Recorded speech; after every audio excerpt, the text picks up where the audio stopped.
Try again. Good evening. I'm Marshall Rudolph. I'm the president of the Bishop Sunrise Rotary Club, which is sponsoring this candidate event. Thank you all for coming.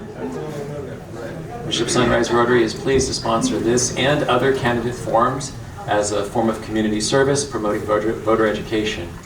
Rotary is not a political organization and takes no sides in any political campaigns or contests. We've made every effort to create a fair and impartial forum where you can hear directly the candidates regarding relevant issues. Before we get started, allow me to briefly explain that Rotary is a service organization with 1.4 million members in over 46,000 clubs worldwide.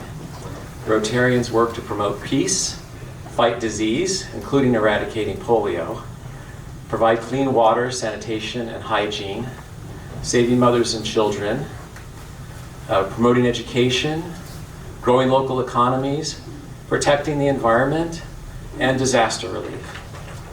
Bishop Sunrise Rotary provides service to our local community through events like this, and Earth Day and Santa Mile, by helping out with the United Methodist Church Soup Kitchen, and sponsoring various youth programs, including the Rotary Youth Exchange students, and providing scholarships to local high school students. We also support other local nonprofit organizations such as Wild Iris, Boy Scouts, Girl Scouts, the Laws Railroad Museum and Historic Site, and the Akamaya Dance Studio. And we provide service internationally, primarily through a grant-funded project that for several years has provided much-needed medical supplies, equipment, and professional training to struggling medical clinics in Chiapas, Mexico, which is a very remote rural area of Mexico. If you'd like to learn more about our club, or perhaps even help us out by donating online, please visit our website, bishopsunriserotary.org. Now, on with the forum. Let me turn things over to our moderator, Christina Bloom Justice.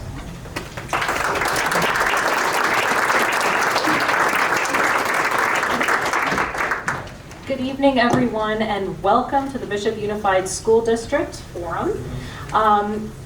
I don't have kids in school right now, but that 10-month-old down there could probably beat me at math. Actually, he definitely could. But we're excited to be here this evening, and very much, I just want to thank our candidates for being here. We are very grateful to have all 9 candidates with us this evening. Also, we'd like to thank the Sunrise Rotary for hosting this. The Bishop community is so fortunate in that we have such amazing service organizations, and the Sunrise Rotary is definitely just really does phenomenal work, not only throughout the world, but right here in our own community. And I'd like to also thank everyone for turning out tonight. It's incredible to see you all, and we're looking forward to some good discussion this evening. Before we begin, I'm going to explain briefly how this forum works. Each of the candidates has been sent 2 questions, so they have had time to prepare answers to those questions. So we'll give each of them an opportunity to introduce themselves for 2 minutes, and then they will go down the line, and everyone will have a chance to answer those predetermined questions, which I will read when that time comes. Then we will take a 15-minute break, and we will get to enjoy some of the delicious treats in the back. During that break, if you would like to pose a question to the candidates, and your question will be answered by all of them if you submit a question. Jeff, do we have a box in the back? Is the box back there somewhere? We have a box. Jeff has a box back there in the back. You can write down a question and put it in the box until 5 minutes after that cookie break starts. I would like to ask that you please write it in print and as clearly as possible because your moderator struggles sometimes. And then we're going to go over a couple of rules. So with those audience asked questions, we'll have a time limit. And we will fit in as many questions as we can before 8:30. Please put your cell phones on silence, and I better put mine on silence too. If you have to take a question, if you have to take a phone call, please step outside to do so. And we'd like to ask the audience to please be respectful of the candidates, and the candidates to be respectful to one another. Please do not directly attack or insult each other, and please respect the time limit. We have a gentleman up here who is going to hold up a sign for 30 seconds, 15 seconds, and then when time is up, and you may finish your sentence, and then we will conclude that candidate and move on to the next. The audience, let's see. All of our Rotarians will organize and select the questions that are going to be asked after the break. There will probably not be enough time to answer all of the questions, so we will kind of group the questions together according to topic and surmise them together if we have to. All right, with that out of the way, I would like to introduce your candidates. So first of all, in the introduction, these candidates are running for positions on the Bishop Unified School District Board. They will share with us their qualifications, what their personal experience is, and why they're running for this office. And we would like to begin this evening with Miss Gail Wallace. Thank you. I am Gail Sue Wallace. Some of you know me as Sue. There we go. That's better. I'm running for the BUSD School Board because I'm genuinely concerned about the loss of learning caused by the COVID-19 shutdown. I have some ideas about how to bridge the gap and put our students back on track to be prepared for life after graduation, whether it's college, trade school, or entering the workforce. Teaching to all three modalities, visual, oral, and kinesthetic, is vital to reach all students in the classroom. Use of manipulatives for math, bringing back corrective reading, spelling workbooks, and grammar workbooks are some of the ideas I have for assisting our students in returning to grade level. I taught special education for 30 years, and I have attended many school board meetings in Bishop and in Central Unified School District in Fresno, where I taught for the last 10 years of my career.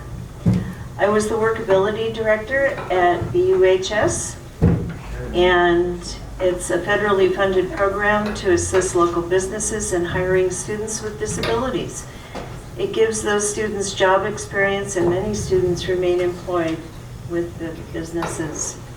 I taught at Home Street and Bishop High School and trained other special educators in Inyo and Mono counties on the TEACH program developed by the University of North Carolina, Chapel Hill, to work with students with autism. I've helped raise 3 wonderful stepchildren, and my stepson is a 1994 graduate of BUHS. Thank you, Gail. Earl, this is Earl Lent. Squeeze in here. Hello, everybody. Hi, my name is Earl Lent III, and I'm honored to be running for the BUSD Board of Trustees. The role that I see as a school board member is to serve as a voice of the community and help children and families feel that their concerns are being heard and addressed at a board level. I would like to be transparent and informative when it comes to addressing the community about issues concerning their children's education. I would hold myself and others accountable and would put an emphasis on creating a cohesive work environment that is solution-based. I'm a Bishop High graduate, class of 1999, and my education includes several associate degrees from Saracoso College in behavioral health science, liberal arts and humanities, early childhood education, psychology, and also an associate's degree in drafting and design from Santa Barbara City College.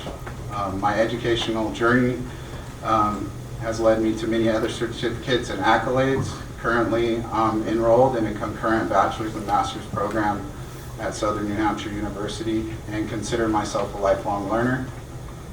For the last 10 years, I have been the youth prevention supervisor at Toyabe Indian Health Project. My career allows me to empower youth by listening to their concerns, identifying community health risks, and being accessible to those who need support.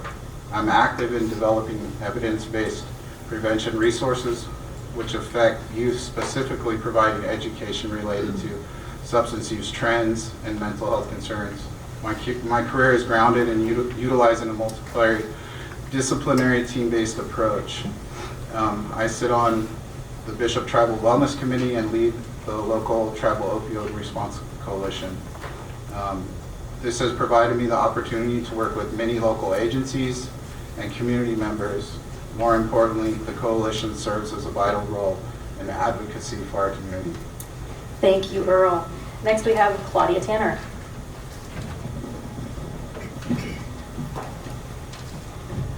Hello, I am Claudia Tanner, and I am running for school board. Why am I running for school board? Because I care and I see a lot of potential, just like everyone here. I care about the education and the future of our the kids in our community. I believe that education is the most important asset we own. This asset cannot be diminished. It doesn't go away. It only grows, and we can build upon it. A solid educational foundation is a wealth that cannot be destroyed. Public schools should provide a foundation for learning, creative thinking, and discovery. And in order to achieve this, every single student must feel safe and that they belong in that school. Where do I see potential? Everywhere. I see a lot, I know there's a lot of great hardworking teachers and administrators and staff members in our district. And I know there's a lot of very passionate and genuinely caring community members and parents that want the absolute best for our kids. What are my qualifications? I am open to listen to everyone. I believe that there's always room for improvement, and we should not settle for just good enough. I attended most of my school in public education, all the way from kindergarten through my PhD. And I am confident that when one has a solid educational foundation and the appropriate tools, the likelihood of setting and achieving goals is much greater. As an employer and former university lecturer, I have witnessed firsthand the possibilities of growth and success are much greater when an individual has been equipped with necessary tools to take advantage of opportunities. My personal experience with the district, I am a parent of a student in the district, and I have proudly served as a school board member for the last 4 years. Thank you, Claudia. Next we have Jamie Morley. Hi, my name is Jamie Morley. I'm a third generation Bishop born and fifth generation Californian. Bishop is my home and I love it. I'm a road maintenance supervisor for Mono County. I also am a combat veteran Marine. I'm happily married to my beautiful wife Nicole and the proud father of 2 daughters, Skylar and Reese, who both attend Bishop Elementary School. I'm running because I want to be a strong voice for the children and their parents, who I feel have been grossly underrepresented in the past few years. The time has come for change, and instead of sitting back and hoping for change, I decided to do something about it. My time in the service taught me the building blocks for leadership, teamwork, and I have used that in and out of the military. I spent 16 years as a heavy equipment operator, shoring up my skills to be ready for a leadership position. I also joined the union negotiating team and negotiated one of the best contracts we've had in a couple of decades. So I've got experience in public speaking. I was recently promoted to supervisor, and that's where I currently am. I'm a proud BUHS graduate for class of '99. I'm a Brazilian Jiu-Jitsu instructor down at the local gym. I'm a volunteer hockey referee for Sierra Roller Hockey. And I'm a 4-H dad and an AYSO dad. Our community is a special one. I would do anything to repay this community for what it has given me. I love Inyo County and I'm proud to give back to a place that's given me so much. I have good news and I have bad news. The bad news is I'm not a politician. I've never ran for office, but the good news is I'm not a politician. I've never ran for office.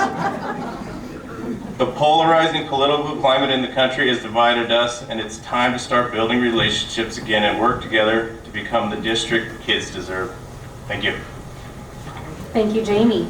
Next, we have Jim Liles. My name is Jim Liles. After graduating from Whitworth University, I went to Princeton Theological Seminary for 1 year.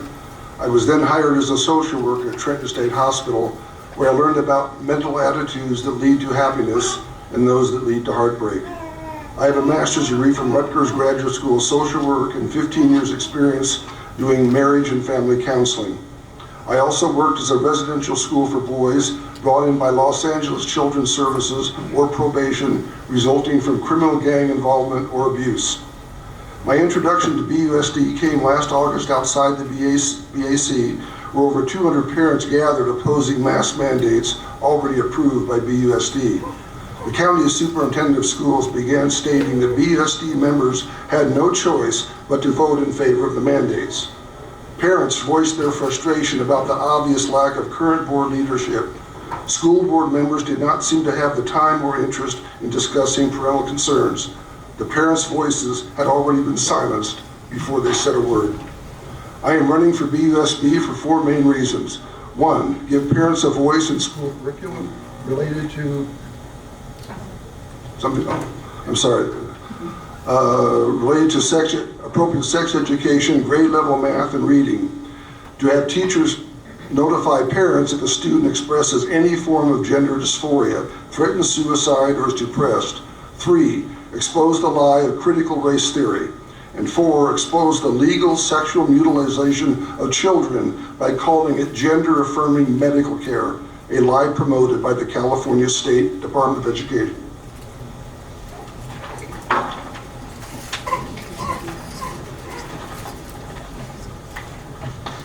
Thank you, Jim. Next we have Toni Huff. Good evening, everybody. Monahu Inani Toni Huff. I'm a Bishop Paiute tribal member, and I was born and raised here in beautiful Bishop, California. First and foremost, I'm running for the school board because I have an investment as a mother to 3 beautiful boys that attend the Bishop Elementary School. I also had a son who graduated BUHS this June of 22, and I'm also a BUHS graduate. So I inadvertently have a lot of experience with BUSD, but as a mother and as a student. I have 3 associate's degrees, 1 in human services, 1 in liberal arts, social and behavioral sciences, and also an associate's degree in psychology.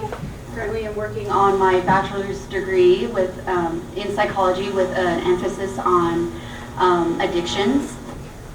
I'm also a registered alcohol and drug technician through the California Consortium of Addiction Programs and Professionals.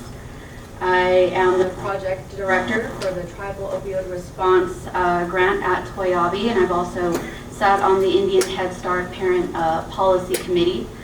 I strongly believe that I can be a strong voice and advocate for all of our communities and for all of our students. I look forward to serving the community, and I also serve and work in the community as a medication-assisted treatment coordinator at Toyabe Indian Health Project. And I'm running because I feel passionate about education for all of our children. I think that there are several areas of where we can grow and support one another, especially supporting our teachers and our staff. Thank you. Thank you, Toni. Next we have Virginia Figueroa. Buenas tardes, mi nombre es Virginia Figueroa. Good evening, my name is Virginia Figueroa. I am a candidate for a Bishop Unified School District School Board. It's been an honor to serve the school district as a board and education trustee for the last 4 years. I have been a Bishop resident for 35 years, and I am a preschool teacher with 24 years of teaching in the classroom. 28 years. I'm currently working for Bishop Indian Head Start for Paiute Tribe. I have 1 child who attended school from kindergarten to 12th grade at Bishop School. Working with young children, I can see that our district is a district where our students can grow and have a safe learning environment. Our teachers not only provide quality education, but also they provide security and a sense of belonging to our students. That is why I'm passionate with education, and I would like to see if I can serve for another 4 years, another term, as a school board member. During those 28 years, I had nearly 560 students who have attended to the Bishop Unified School District, and I'm very happy about that. Thank you. Thank you, Virginia. Next we have Ambroshia Stone. Hello, my name is Ambroshia Stone, Monahu, family and friends. First, I'd like to thank you for allowing me to be here this evening, and also extend my gratitude that I'm able to be here and share with you my motivation in running for the Bishop Unified School District School Board and my qualifications. First and foremost, I'm a mother of 5 with 4 of those children in the Bishop Unified School District. And I'm also a graduate I attended Bishop Union High School, and then I ended up graduating from the Big Pine High School where I was born and raised. I would like to share that I served 8 honorable years in the U.S. Navy. While enlisted, I earned my bachelor's degree in social science, and then having returned home, earning my master's degree in organizational leadership. Since returning home, I've worked within local social services agencies, including for the Bishop Paiute Tribe and Owens Valley Career Development Center. And I have served on the Bishop Indian Head Start Policy Council as the chair for 2 consecutive terms, overseeing budget, policies, making sure that we comply with federal regulations for the Bishop Indian Head Start, and also on the parent committee, making sure that I provide support as a parent, supporter, and advocate. Today I find myself working for Owens Valley Career Development Center as the site manager too, providing welfare and prevention services for the local tribal community and extended communities. My motivation in running for the school board is simply this. My children are a part of this community and a part of the school board, as are your children, for the parents who sit in this room today, as are your neighbors, your grandchildren, your nieces, and your nephews. It would be my honor to run for the school board. I believe in our community, and I intend to make the best decisions for our school board, regardless of my personal beliefs. I've had one life-changing experience with the current school board, and it was watching my 10-year-old son read and present a presentation on the Paiute curriculum that was being brought back into the Owens Valley about the true history of the Paiute people of the Owens Valley. And I thought to myself, as I looked at the school board, I want to be one of those supporters that helps our youth reach their full potential and academic achievement for this valley, including both non-native and native students. Thank you for your time. Thank you, Ambrosia. Next, we have Josh Nicholson. Thank you to Sunrise Rotary and the Saracoso Community College for hosting this forum. I'm running for BUSD School Board to invest in our youth now and into the future. Investing into our youth has been a priority in my adult life since graduating BUHS in 2000. It's why I volunteered to hand out curriculum in Iraq that did not have Saddam Hussein printed on it. It's why I spent much of my time in Kosovo with the schools, establishing the first emergency drills, removing smoking out of the classroom, and spending time with the kids just playing soccer and teaching English. It's why during my 10 years as a peace officer, I took it upon myself to spend time in every school up and down Owens Valley, slowing down traffic for pedestrian safety, creating relationships with staff and students, and establishing much needed emergency drills and awareness. It is why I spend time coaching, reffing, and volunteering with things like Fifth Quarter that keep youth out of trouble and in a safe environment. Our community needs local governance to come back to our school board. Our youth need a school board member who will put their needs first over politics or outside pressure. Our youth need a safe and secure campus to provide the best learning environment possible, and the board should lead in that effort. Our qualifications and experience include serving 4 years as a BUSD school board member, obtaining my graduate and undergraduate degrees, serving as a team leader both in combat and in peacetime missions, serving our community as a peace officer, but most important, investing in our youth through coaching, mentoring, refereeing, and so on. BUSD has provided me with lifetime friends, including my best friend and wife, all who I met through my time at BUHS. Something I hope for my kids, as my oldest son is now a freshman at BUHS and already establishing those friendships. BUSD is a lifetime investment for me, from a young man to now as a father and role model to our youth. I want to see it provide not just the same experience I had, but a more meaningful one for my kids and their classmates now and into the future. Thank you. Thank you, Josh. All right, now we've gotten to meet our school board candidates, and now we will look to the first question that they were sent. They've all had time to prepare answers to this question, and we're going to rotate a little bit. So we'll start with Earl. So the question is, what makes a good school district?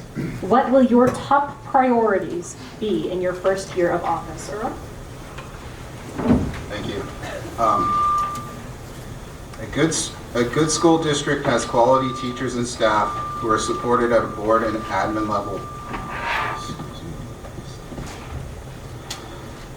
A good school district supports children and puts emphasis on the whole family. By understanding circumstances families are facing and addresses them with compassion and empathy. A good school district will determine sustainable educational options to support all children despite socioeconomic status. A good school district has measurable goals and outcomes and provides transparent, reliable data to the community. A good school district has an open door board meeting policy where communities and families feel their concerns are being addressed. My top priorities will be to learn about the current efforts in place that support the overall goals and mission of the school district. As a community representative, it is important to support our educators and staff with educational or career development opportunities and provide effective and transparent education at both a community and board level. Thank you. Thank you, Earl. Claudia? What makes a good school district? I believe that the #1 priority of the school district is to keep the best interest of all students as the #1 priority. It has a well-defined short and long-term goals and the mechanisms in place to evaluate if those goals are being achieved. A good school district needs to be effective in communicating these goals. Also, a good school district should respect, acknowledge, and celebrate all of its members' traditions, cultural backgrounds, values, and lifestyles. Also, a good school district should actively and continuously engage all stakeholders when evaluating and creating policy.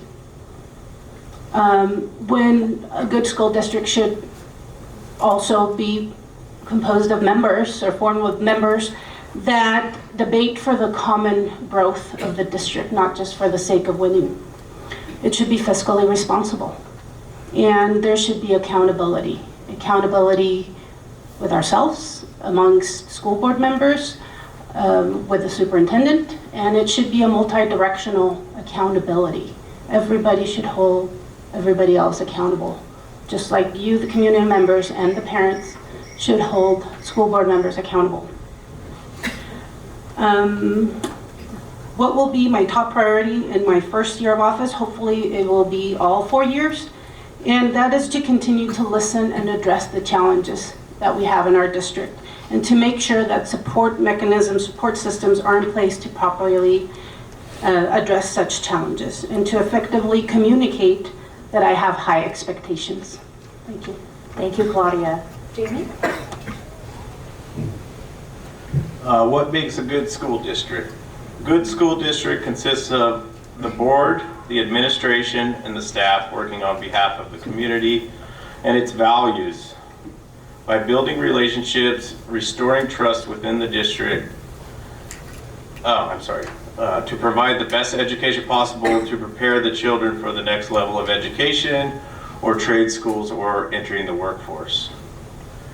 What will my top priorities be for the first year in office? The top priorities are to help restore the culture of our small town community by building relationships and restoring trust in the district. Advocate for curriculum transparency for parents and advocating for a stronger school safety program. Thank you. Thank you, Jamie. Jim? A good school district begins with school principals with strong leadership qualities and fortitude of character. Effective leaders lead and they lead by example. They do not always follow the latest fad that comes down from the powers above that may not be using the common sense of well-tested human experience. A good school district has rules designed for the safety of the teachers, school employees, and students. If, for example, you have a high school with a dress code that is not enforced, it sends an inaccurate view of reality to some students who may come from a dysfunctional home. A student in a home with unclear boundaries where there's no father or parents on drugs or living with the stress of poverty may see breaking the school rules as a way of getting much needed attention. A healthy school environment where breaking the rules has appropriate corrective consequences may be the only place for some students to feel safe.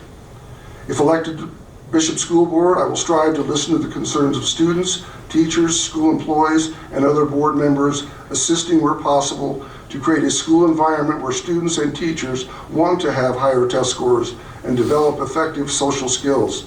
The goal is to prepare students to be successful in life by developing good work habits and strong moral character. Educational and educational experiences for the students to achieve their academic success for their future. So my top priorities in first year, if I were to be voted on for the school board, would be to learn as much as I possibly can about the policies and procedures. Again, I'm a mom that has 3 kids that are attending the school, and I just want to be an advocate to help in any way that I can. One of my top priorities would be to create a strong connection with the teachers and the staff so I can learn more about their concerns and whatever support that they need to be the best educators that they can be to our students. I would also like to learn more about what the family's concerns are and what the community's concerns are, and implement whatever type of policies that we need to bring forth to help our families and communities be successful. I would also like to learn as much as I can about the budgets and where the concerns are for our teachers, whether that means wages, longer hours, and benefits for them in the long run. Those are some of the things that I would really like to focus on in the beginning. Thank you. Thank you, Toni. Virginia? What makes a good school district? A good school district is a district that can recruit, support, and retain great teachers. I'm sorry. A good school district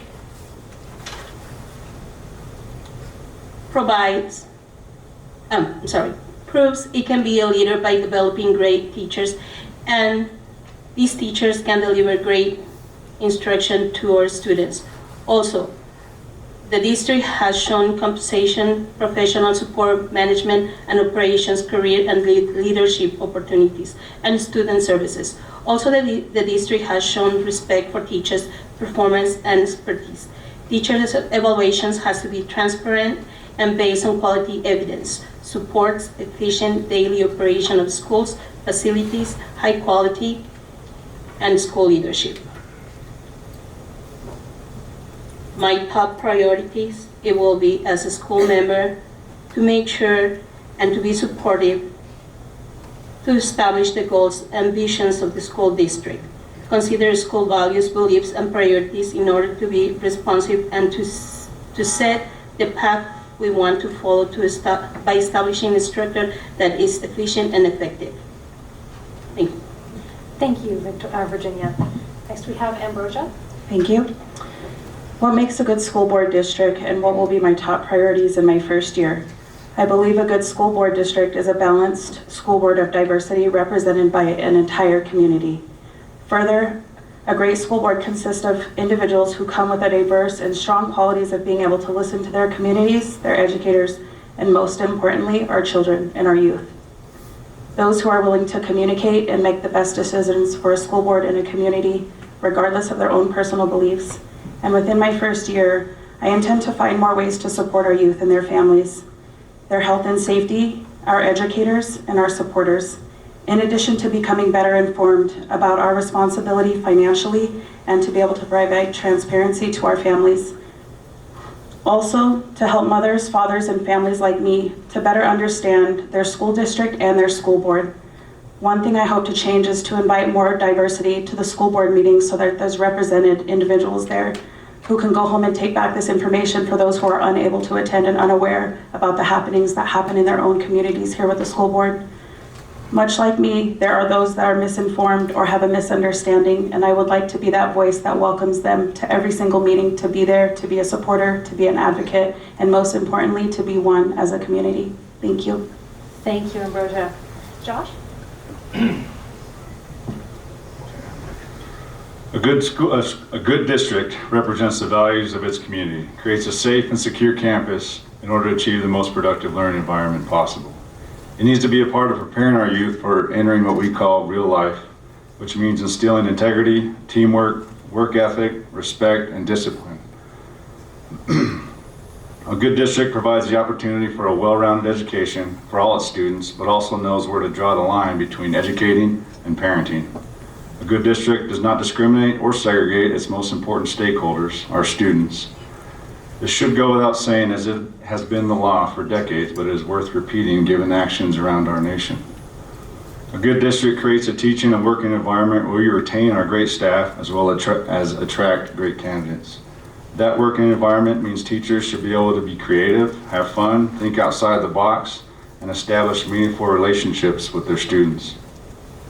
A good district is fiscally responsible, ensuring our tax dollars are spent in a manner that best serves our students and their community. A good school district does not create its own educational gaps and rely on the teachers to financially fill those gaps. Teachers should not be spending their own money to fill those educational gaps. A good district sees the importance of extracurricular activities, electives, sports, and other incentives that keep kids engaged in the classes and on the right path. My top priority is and will be student and campus safety. More action needs to be taken and not just ongoing conversations. To start, I would like to see us adopt what Douglas County School District has started in a volunteer safety program. We need to work towards equipping and training our staff to be our own first responders in worst case scenarios. Other top priorities will include accountability, fiscal responsibility, listening to students and parents, and not only ensuring our ROP and CT programs thrive, but expand and grow. Thank you. Thank you, Josh. Thank you.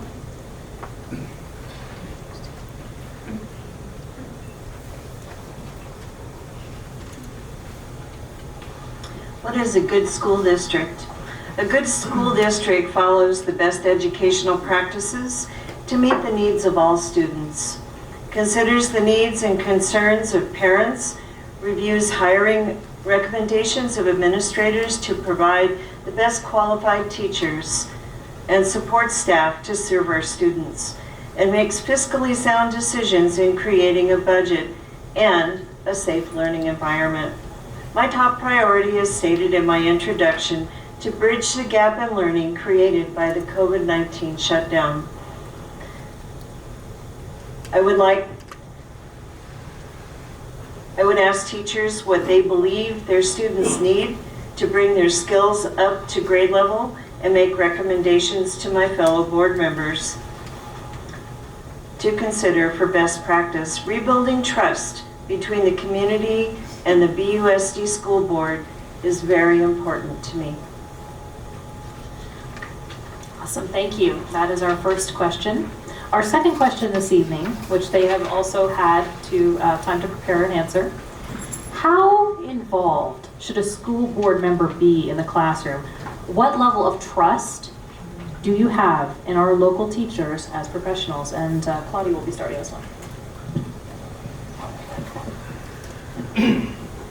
Okay, so for the first question, how involved should a school member be in the classroom? Not at all, or not much. It's the teacher's job to teach, it's the administrator's job to administer, and it is not the job of the school board to micromanage them. The job of the school board is to set the direction of where we want the district to go. They know what they're doing, they have credentials, they work really hard, and they do a good job at what they do. So no, the board members should not be micromanaging them.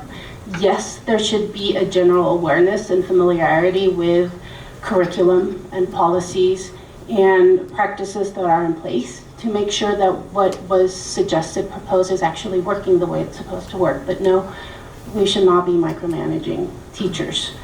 The second question is, what level of trust do you have in our local teachers and professionals? A lot, the most, enough to allow them to educate my son for the last 8 years. I see a handful of teachers here that have been wonderful. So I trust them very, very much. I know they are working extremely hard to provide a very specific curriculum to a group of students that have very different learning styles. That's a very hard job. And I know they're doing their absolute best, and they're doing a good job. I also trust the evaluation process and support practices for teachers that are currently in place in the district. Thank you. Thank you, Claudia. Jamie? How involved should a school board member be in the classroom? The board should be involved in the classroom as much as they can be. Most of the board members work full-time jobs, so it's hard to find time to be on campus all the time, but I think the only way to build relationships, trust, and understanding and the needs and wants and overall morale of the schools is to be a part of it. It's very hard to make any sort of positive impact when you only meet once a month. The public will see me everywhere, from the hockey rink to the soccer field to the mats to the school farm and everywhere in between. I'm definitely open to workshops, lunches, and coffee time with school board members to address any needs that the teachers want. What level of trust do I have in our teachers? My two girls have had an amazing experience at Bishop Elementary School. They've had some of the best teachers I've ever met. I've had the pleasure of building relationships with them, and I have a tremendous amount of respect and trust for them. I'm looking forward to developing the same trusting relationships with the teachers I have not yet met. I'm also looking forward to building the trust in our administration to hire the best teachers for the openings and the new positions. Thank you. Thank you, Jamie. Jim?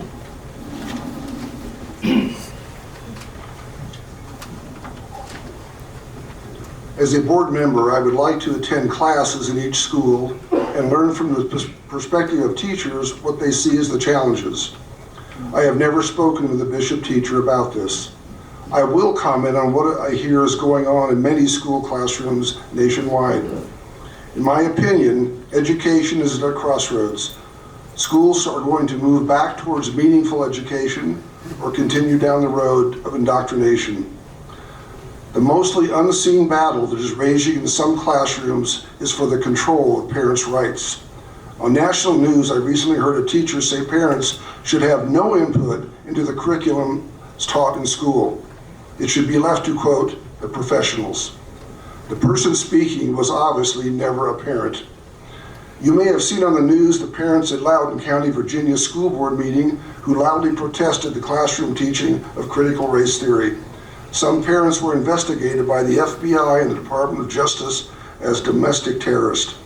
A Loudoun teacher told me some teachers do not teach CRT and some do. In some schools, teachers are required to teach these lies and the gender-affirming care myths, and if they don't teach them, they will lose their jobs. I do not know the situation faced in this way by the teachers in Bishop. I have lived in 4 different states in a variety of communities. I have lived in Bishop for over 4 years. Obviously, Bishop schools have some great teachers and incredible parents. The young people I have met in Bishop are the most wholesome and well-mannered youth I have ever met anywhere. Bishop is a unique cowboy-flavored small town with a big backyard, like an oasis in the Sierras. I hope we can become an educational example to the rest of California.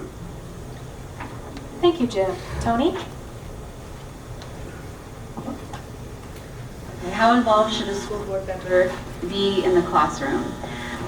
I believe it is important for our school board members to be mindful of how a classroom is being conducted, but the involvement should be very minimal. It should be limited to just observing and supporting the students and the teachers and the staff. If there are requests for teachers to have and want more school board involvement, then there should be more discussion surrounding that, and the school board should be open to that. You know, if our teachers need our help and they need our support, then we should be there. But not in a micromanaging way. I completely agree with what you said. There should be no school board members in there trying to teach or, you know, tell a teacher what to do. Definitely no micromanaging there. What level of trust do I have in our local teachers as professionals? Well, first and foremost, I believe that our teachers are professionals. I believe and trust that our teachers are capable of teaching and supporting our youth and their families, and that they have the best interest of our children in mind. As a school board, we need to be providing the guidance and the resources needed to relate to our students and our families to bridge the gaps from home to school. Thank you. Thank you, Toni. Virginia? How involved should a school board member be in the classroom? No. That will be a micromanagement, and it really bothers the teachers. Not on taking their time, but on the planning that they have already for the day. The lesson plan, the activities. if a school board member walks in there, it shows that to the teacher that probably we don't trust them on what they're teaching. And we don't want that. We want our teachers to be professional and to teach our children the right way. As a volunteer, I do agree that a lot of times our teachers, they do need help reading, writing, or helping with a small group, singing, dancing, doing any activities with the kids. And the teachers can use that as a teachable moment for the students and explain who we are and what are we doing in the classroom. Sometimes teachers have amazing lesson plans that they want to show. So if we're going to visit the classroom, we should call the teacher ahead of time to find out when it will be a good time, what day, and if they have anything special for us to see, and if it's going to be very inconvenient for us to step in. What level of trust do we have I have on our teachers? 1,000% and more. That's why we have those teachers and they hire, because they're professionals and they have shown a lot what they can do and what can they still do for our kids in the future. Thank you, Victoria. Ambrosia. Thank you. How involved should a school board member be in the classroom? While I don't believe a school board member's job is to take the role of our educators, I do think it is important, with respect to ongoing daily lesson plans, that we as school board members set aside time to visit our local classrooms to become the familiar face of support, not only to our teachers, but to our youth. School board members should keep in touch with the classroom, observing, providing feedback as necessary, and ensuring that our students have the best learning environments possible. To answer the second half of the question, what level of trust do I have in our local teachers as professionals? As a parent of 4 students in the school district, my children being students of both elementary and middle school, my trust alone comes with having my children in the seats in their classrooms, walking the campus and learning from our current educators. I myself have had the opportunity to have positive experiences with our local educators, with some outstanding teachers who have worked with my children in their strengths and both in their weaknesses. There have been teachers who have supported my son and I through an individualized education plan, better known as an IEP, my daughter through struggles of bullying and mental health, and supported my kids in making honor roll, all to whom I appreciate more than they will ever know. Like everyone, we are always learning and improving, and I am eager to take part in that process. Thank you. Thank you, Ambrosia. Josh. I'll answer these kind of together. I believe we are in agreement that trust is earned, not given. This is in all aspects of life and is a two-way street. I hope that every teacher wants to earn the trust of their students, the parents, the staff, and administration. Now, if you replace the word trust with respect in this question, then unequivocally I respect our local teachers as professionals. I have spent a good amount of time in their classrooms trying to understand how they teach 25 or more kids, especially the K through 5 grades that have all that energy. I also expect to earn people's trust and not just be given to me. When I was elected in 2014, I know there were teachers and staff wondering who I was and what I was about. They quickly learned I am who I am because I wear everything on my sleeve and don't really hold an alternate agenda. One of the things I am most proud of during my 4 years on the board was building and earning the trust of teachers, staff, and constituents who do not align with me politically. They know I'm about the student first, which includes supporting staff so they can support the student. In reference to earning trust, a criticism of me I heard 8 years ago and I hear today, which is fair, is I homeschool my children. This has been true up until this year, now that my son is a freshman at VUHS, which has been our plan all along. This was a big driver for me to get involved 8 years ago, and it's just the same today. I continue to stay involved in our school district as I like to be proactive. And I challenge anyone critical of homeschooling to ask a teacher if they would prefer a teacher-student ratio of 1 to 3 or 1 to 25. And we all know the answer to that question. Every school board member is going to work differently and have different priorities. No matter what their goals or priorities are, being in the classroom gives a better perspective on how he or she makes decisions. Every campus, classroom, grade, teacher is different. I can speak from experience as a BUSD school board member. I spent a significant amount of time in their classrooms and on campuses during my 4 years. I plan to be just as involved now as I was then on all our campuses. Thank you. Thank you, Josh. And next we have Sue Wallace.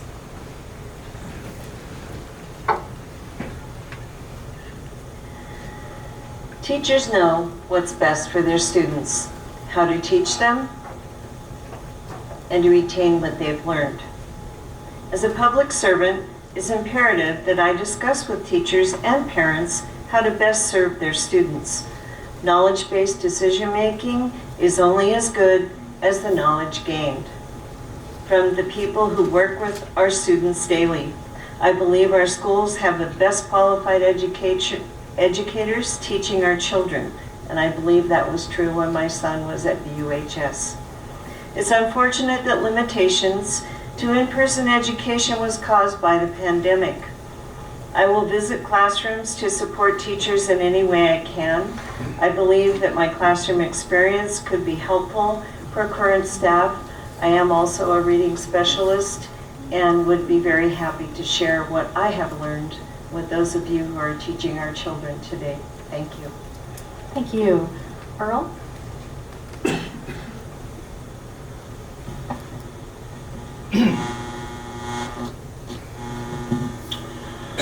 A board member should be involved in the classroom when it comes to understanding how the classroom is set up and how it functions. A board member shouldn't micromanage teachers. A board member should support our teachers. A board member needs to be involved in outside activities and events with the school. They need to be approachable and have investment in our school classroom and our school outside events. I have a high level of trust in our educational professionals.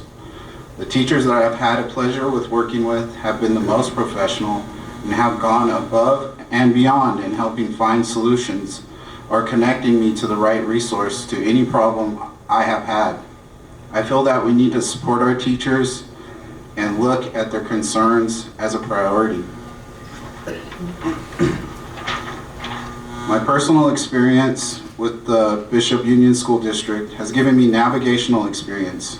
Being an alumnus of all Bishop educational systems from K through Saracoso, I understand how our school system functions and provides a tremendous opportunity for our rural area. I have a vested interest in the BUS School District as all my children are currently in Bishop Public Schools or have graduated from Bishop High. A quality education will improve our children's future by providing each student the opportunity to thrive both in education and as an individual. As a BUSD school board candidate, I intend on having an active role in ensuring our educational system meets the goals and interests of our community. Thank you. Thank you, Earl. All right, and that concludes the first section of our forum this evening. Thank you so much to all of the candidates for their answers. We're going to go ahead and take a 15-minute break. If you would like to ask a question of the candidates, please write it down and put it in the box in the back. Thank you.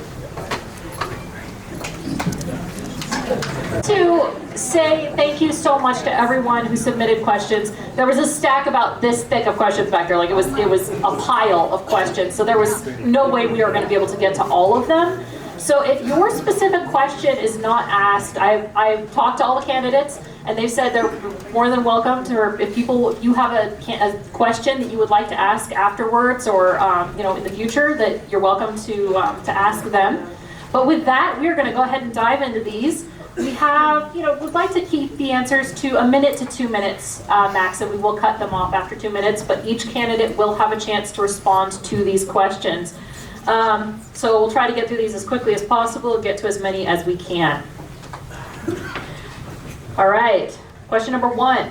Have you chosen to send your children to local schools that are not part of the USD? Why or why not? And Jim Morley, you'll be handling this one first. Jamie, sorry. That's okay. I think you could say Jim for short, or James. Okay. Both my girls have been in public school their entire time in school. They're both 5th grade and 2nd grade, and they go to Bishop Elementary School. So no, I have not sent them to any other school. Okay, thank you. Jim. It does not apply to me. I don't have kids in school. Okay. Okay. Thank you, Jim. Toni. I have 4 boys. They've all attended Bishop Public Schools, and I wouldn't want it any other way because I have attended Bishop Public Schools all my life. So I'm honored to have my children in our school board district. Thank you, Toni. Virginia.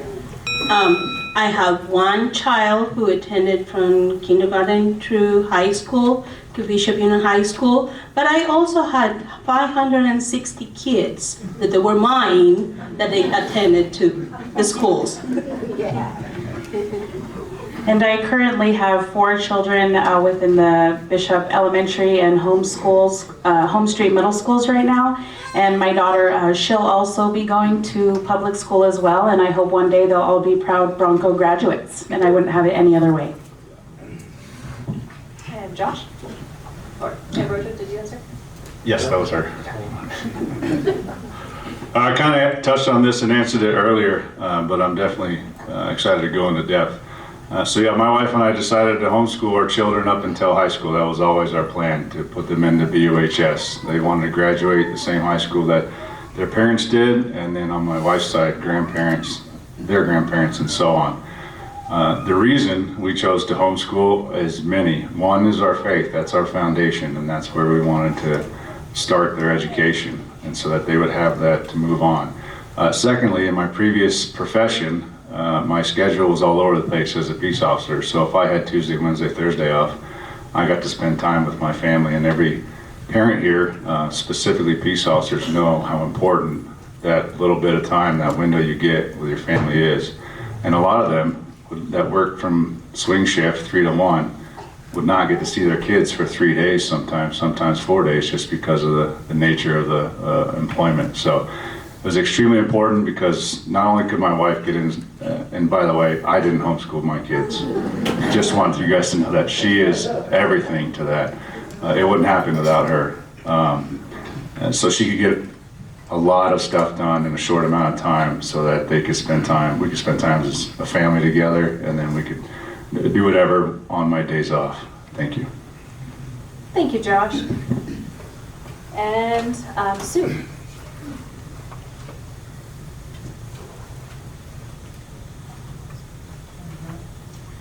All of my children are grown.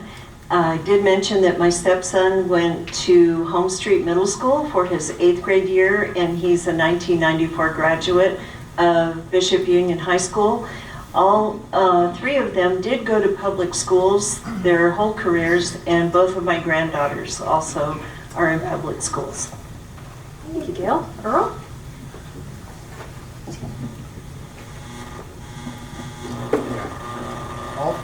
All four of my children are in the school system here at Bishop. My oldest son, he's a senior at Bishop Union High, and then I have my 2 younger boys at elementary school. I'm a graduate from Bishop High, and you know, my family is generations of Bishop High graduates, so go Bishop High. Oh, sorry. And Claudia. I only have one son, and he has been attending the Bishop Unified School District since 1st grade. I will say I'm a little jelly that I didn't graduate from here. I didn't live here, but my husband did. So my plan is that he continues within the district. Awesome, thank you. Our next question, Jim Liles will be taking this one first.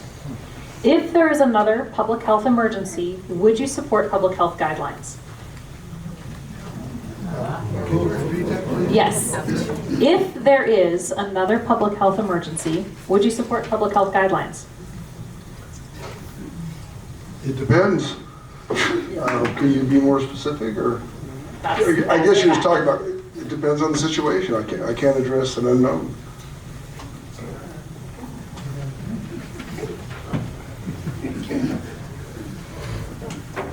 And thank you, Jim. Toni? Can you repeat the question for me, please? If there is another public health emergency, I think a better way to phrase this question would be, how would you respond? Would you support the public health guidelines? I would absolutely support the public health guidelines. They are the experts in their field, and they're trying to do the best that they can to support and keep our children safe and us safe individually. So So yeah, I would support it. I think it's important to be supportive in that way. Thank you. Thank you, Toni. Virginia. I will support it because they know they're the expertise and they know what's going on. Awesome, thank you. In regards to public health guidelines, first and foremost, being open to conversations from both sides of the community and parent concerns. And then second, thinking of the safety and health risk that it possesses to our children and our community members. We have to keep in mind too that a lot of our children who are within the school system go home to caretakers, grandparents, older relatives, and what risk those possess to their families. But again, I think it's crucially important that we be open to both sides of the conversation, both one being supportive and the opposing side as well, so we can clearly hear both sides. Awesome, thank you. Josh? I didn't serve in the military or watch friends die to take away anyone's freedom. Quite the opposite. To enforce freedom, the Constitution. And medical choices are your freedom, for your kids, your choices, your body. Okay? Parents should choose what is best for their families and what is best for them. Right? And in my opening statement, I talked about local governance. We know our issues.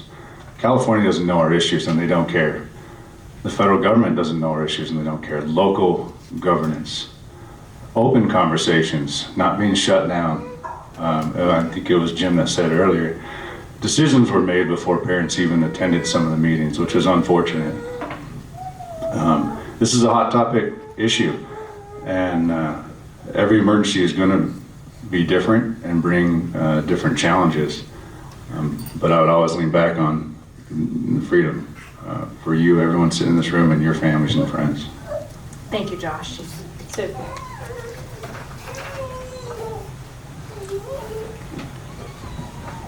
Thank you. First of all, I would follow the science. And I came from the generation who had to do the duck and cover for a nuclear drill, like that was going to help. So I'm like really dating myself. So it's really important to follow the science. And I too support my body, my decisions. And so I'm open to discussion. I think it's important for every voice to be heard. We're not all going to agree and we're not all going to disagree. And every discussion brings its own tenor. And I think it's important to listen, but also to trust the science. Thank you, Sue. Earl?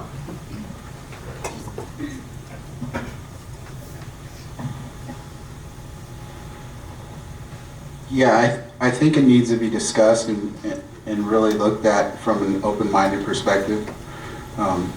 And I think that's the way to look at it. I do support the public health guidelines, but does that mean that we can't listen to, other opinions and be open-minded? So that's my stance. I'm for the science, but I also understand concerns of parents and family members and how compassionate, everyone is around this topic. So that's my stance. Thank you, Earl. Claudia?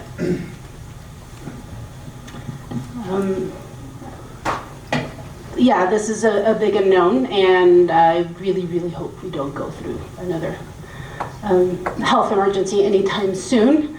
It was a challenge. It was a challenge, and at this point, one can say, well, we should have done this, we should have done that. I know, I want to believe that everybody had the best intentions. Everybody wanted the best outcome. Without knowing the specifics, without knowing everything, we have to be open to conversations. We have to be open to discussions. We have to be open and respectful of differences. And I really hope that we learned something from the health emergency that we had the last 2 years. There's a lot to learn. There's a lot to learn. What we can do, what we cannot do, what we should do, what we shouldn't do. I don't want to give an answer because I don't know the specifics, and that I'm not going to answer something that I don't have full information. That would be irresponsible. But I do hope that I do know that I learned a lot, the good, bad, and everything in between. And I hope that I'm able, I don't hope, I will listen as much as I can and take all sides into consideration. I don't think this is a answerable question right now because there's a lot of unknowns. Thank you, Claudia. Jamie. It's an interesting question. As far as what we just saw in the past 2 years, I don't think the public health guidelines were that much of a success. It seems like that's why there's 9 people running for the school board right now. So it's a weird hypothetical situation because we don't know what it would be. But just like we said, we don't want to micromanage the teachers, we don't want to micromanage the parents either. So if it violates your fundamental rights, absolutely not. If it's common sense, health guidelines, absolutely. That's where I stand. Thank you, Jamie. All right, our next question, Toni will be taking this first. Do you support banning books from school libraries? Why or why not? What about restricting curriculum? Toni.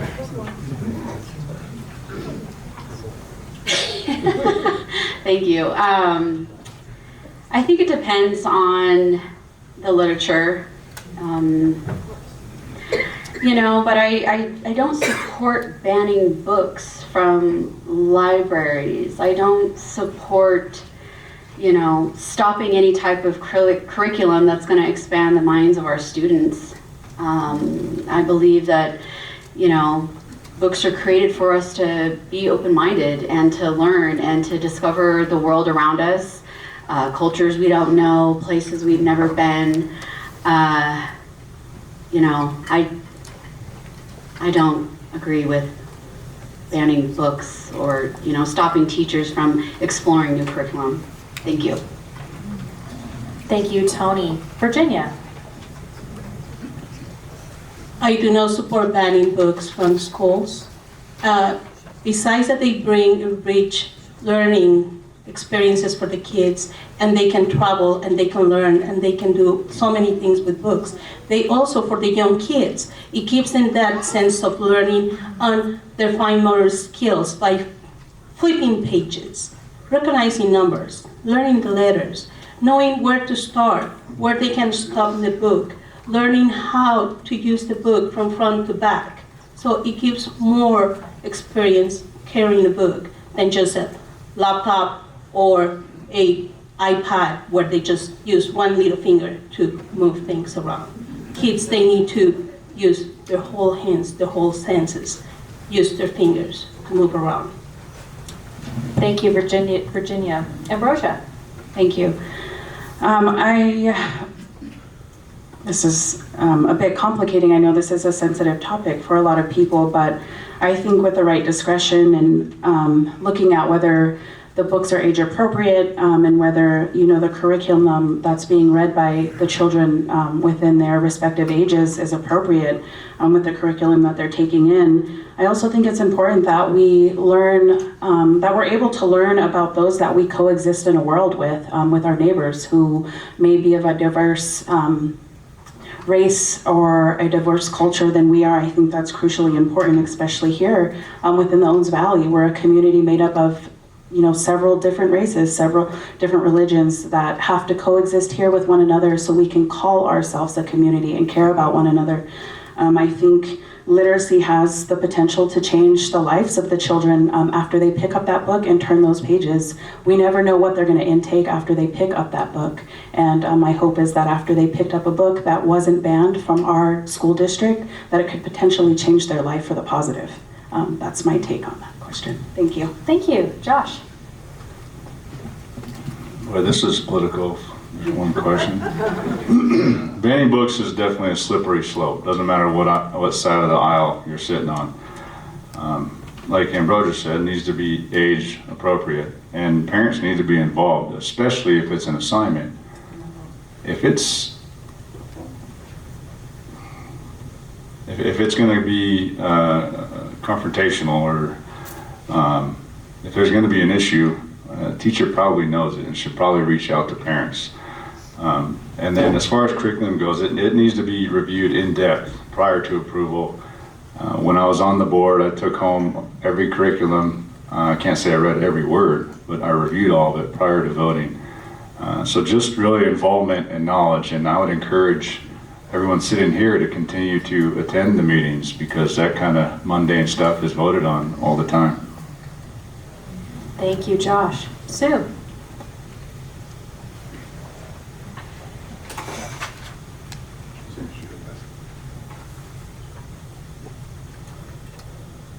Well, I think somebody in the 1930s banned books, and we all know how that turned out.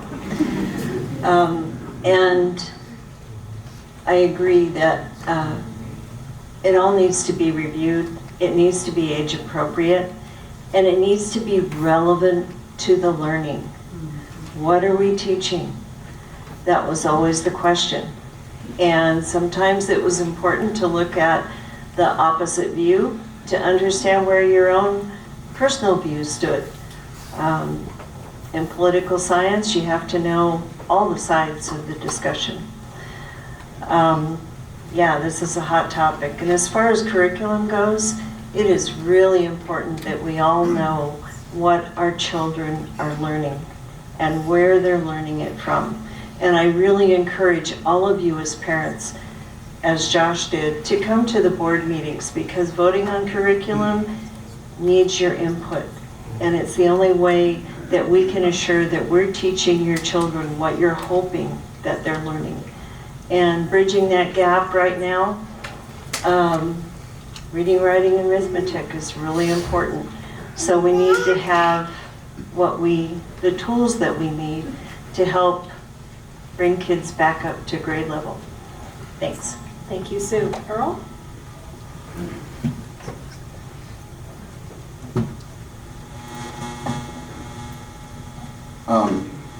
No, I don't believe in banning books, whether it's to go digital or not. I think books need to have, we need to have that available to our youth, that concrete book in their hand. I think it's really important to be able to sit and hold a book with your child, and like the teacher mentioned, to point those words out and help guide them. It's important. Curriculum, yeah, I totally feel that it needs to be vetted and, age appropriate. We need to look, when we do look at curriculum though, I think we all need to have an open-minded approach and understand that we have bias, whether it's implicit or not, and have that approach when we look at new curriculums that may be different than what our approach may be, or what we think is right. So that's my stance. Thank you. Thank you, Earl. Claudia? No, I don't believe in banning any books at any time. I know teachers are very, very open about the material that they teach. Back to school nights, most teachers, all teachers, give us a list of what schools are going to be read, what material is going to be covered. They have an open door policy too. If you have any concerns, they're very welcoming to their classrooms.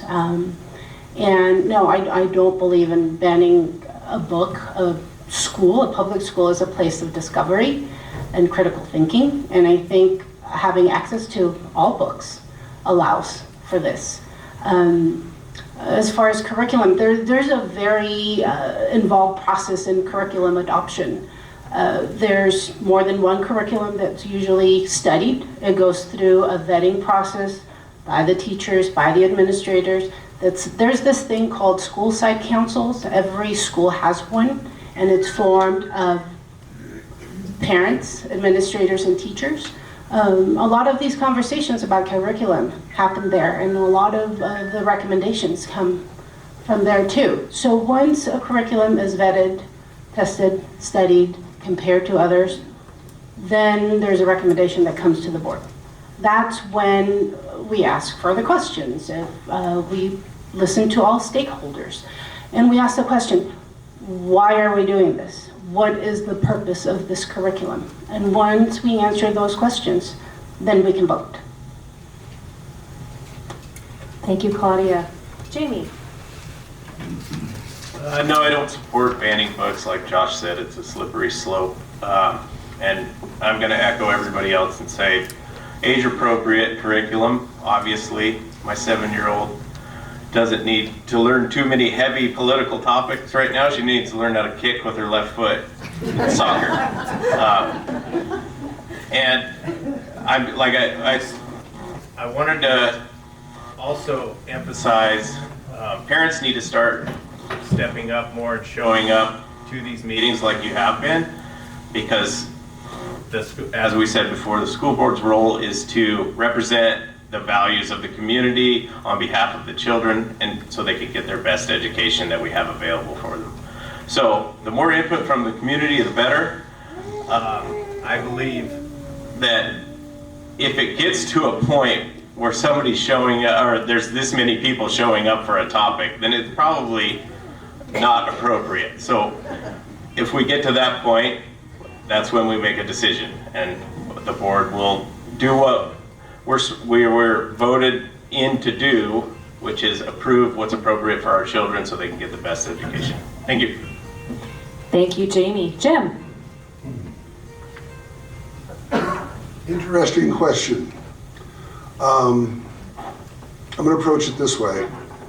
In Bishop schools, you have a book that is taught in some classes. It's called Stamped. It is a book on critical race theory that is being taught all over the country. Critical race theory teaches that the biggest problem in America is white racism. The problem is whiteness. And they're taught that people of color are the victims.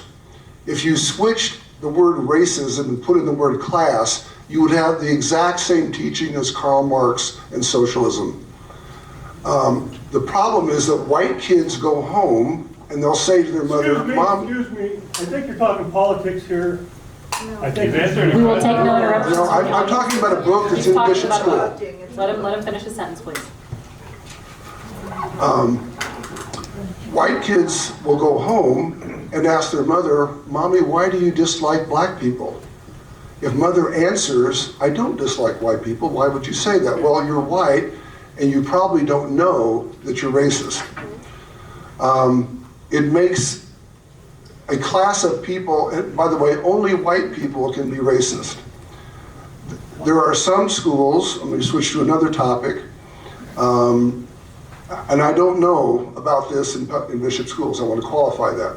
There are some schools that teach there are more than 2 genders, and they teach children that they can choose their own gender. This is a physiological lie. It is not true. Children determine, as they grow up, they will decide how they want to behave, but there's only 2 genders. Thank you. Thank you, Jim. All right, our next question is going to be, Victoria's going to answer this one first. And our question is, what has BUSD done well regarding school safety, and what needs to be done better?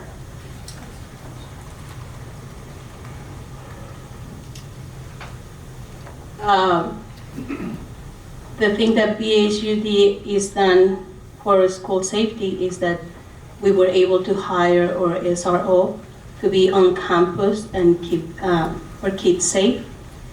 And what is going to be done is, with the new chief that we have at the Sheriff's Department, he just provided 2 different trainings for the 3 different schools where they're going to implement new techniques to keep the kids safe in case of school shooting or any other situation that it can happen.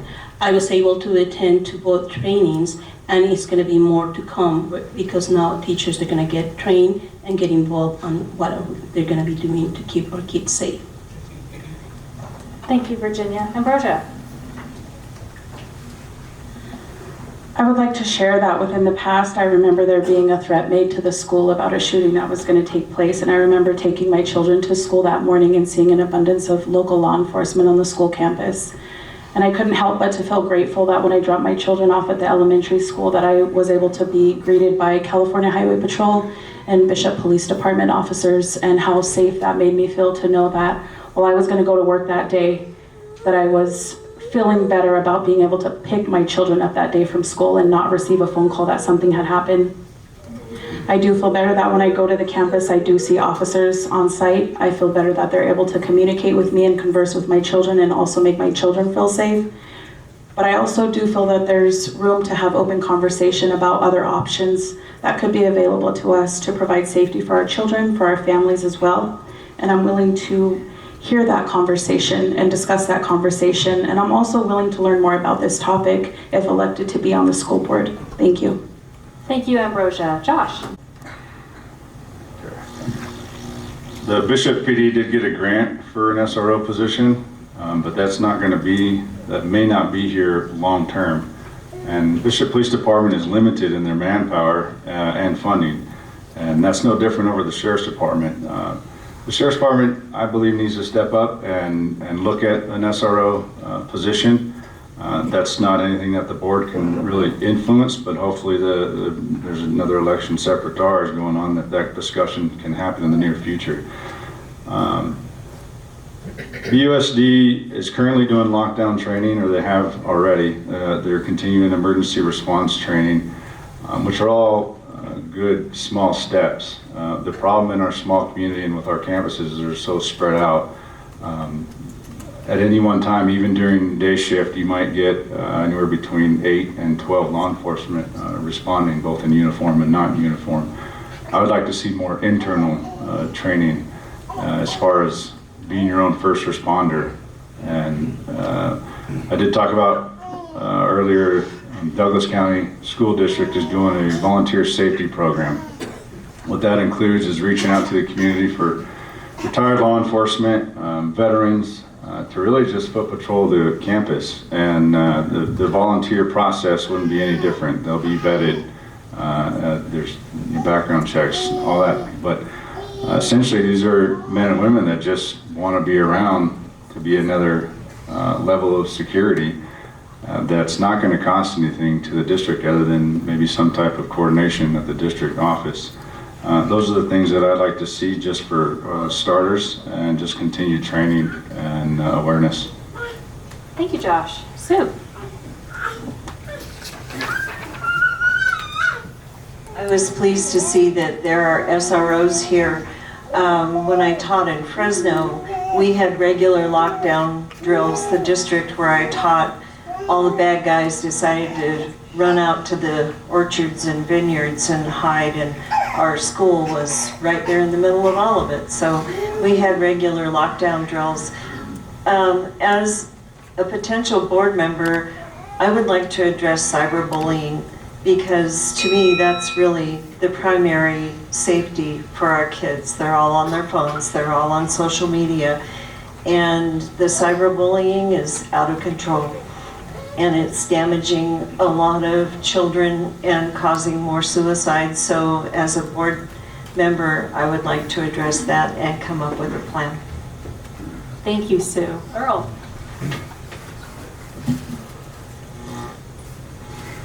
Yeah, safety is the utmost importance. And I think it involves everyone. I love that SOR idea. But I also love getting all of our parents involved and our communities involved in our children's safety. Tribal police, volunteers, whatever it may be, to help secure our campuses. I'm for it. I also think there's a big mental health component to that piece. When you talk about safety, I think we need to look at alternatives on how we can better address that mental health component. Because when we talk safety, usually the person who commits some, act against children, there's some underlying issues there, usually mentally. So there's got to be balance there when we look at that, and then just, how can we better secure our campuses? I believe in safety drills. I think it's much better to be prepared than to respond to something that had already occurred. So yeah, safety for sure. Thank you, Earl. Claudia? Yes, it's very important for all students to feel safe. And so what has been done, training continues to happen.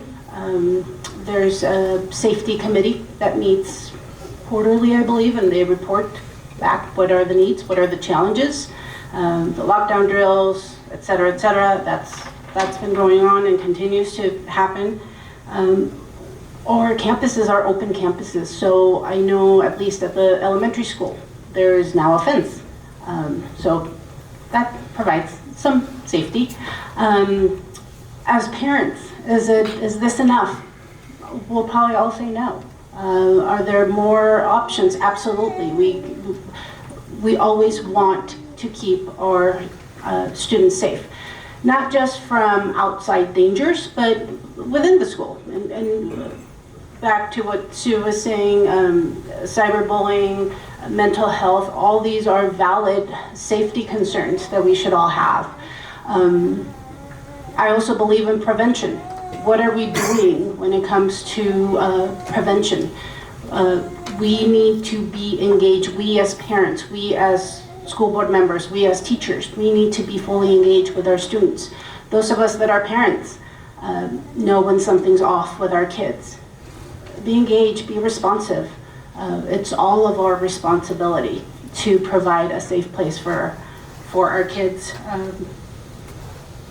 And to keep, sometimes when we have safety issues is because some of our students do not feel engaged or are looking for something they shouldn't be looking for outside the school. So let's keep our students engaged. Thank you, Claudia. Jamie? I love the school officer program. I'm good friends with Officer Peak, also a blue belt down at the jiu-jitsu studio. I want to get more officers involved. I obviously don't know how that works with budgeting and what the different departments have available to them. But if we could have one on every campus, or at least one that goes in between the high school and then Home Street, another one for the elementary school, would be great.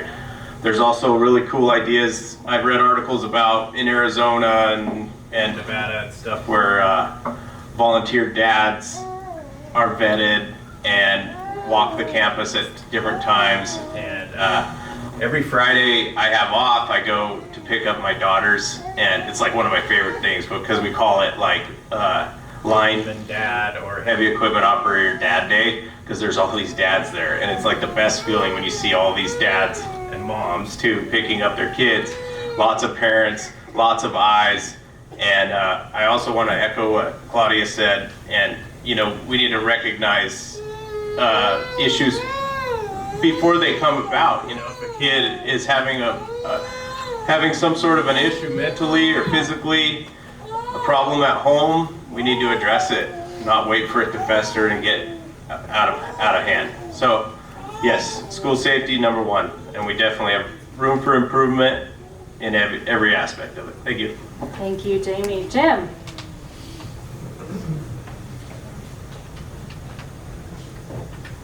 Thank you. Great question. I want to let you know that I'm 100% with Jamie and I'm 100% with Joshua. 3 guys, 3 J's. You might want to remember that. Before moving to Bishop, my wife and I attended Grace Community Church in the Valley. It's a very large church with a pastor well known. His name is John MacArthur. I was an usher there for 18 years, and every year we had training of this kind. And at the last school board I went to, I found out, the policeman announced it, that you're going to be having a film. I would recommend that students, teachers, and parents all see this film. It teaches kids to either hide, run, or fight. Those are the three situations you're going to be in when you have a school shooter. And we at the church were trained in that, and every year we had that same training. And I'll share with you some of the recommendations. The lead, and by the way, at that church, we have what's called the Temple Guard. These are armed ex-LAPD people. And they're there for the protection of anyone, especially our pastor, who's under almost monthly threats that come in. And the advice we were given is if you're in a school situation and you know you have protection, and you know there's people there coming, get out of their way.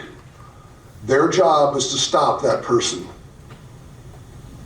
That's all I have to say. Thank you, Jim. Toni? Can you repeat the question? Would you like me to reread it? Yes, please. Yeah. Okay. What has BUSD done well regarding school safety, and what needs to be better? I think that the Bishop School District is doing the best that they can with having staff, be on the grounds during drop-off and pickup. Unfortunately, I was running a little late with my kids the other day, but there were still staff. There were still staff in the front of the kindergarten. There were still staff in front of the elementary. There were still staff on the way to the BAC. So I know that the staff is doing the best that they can to make sure that our kids are safe and protected. I know that there's always room for growth as well. I agree with the gentleman that, having family members or parents or dads that want to volunteer to walk the grounds or be there for added safety, I think that is a really great idea. And then also I know that, the Bishop School District also collaborates with our local law enforcement.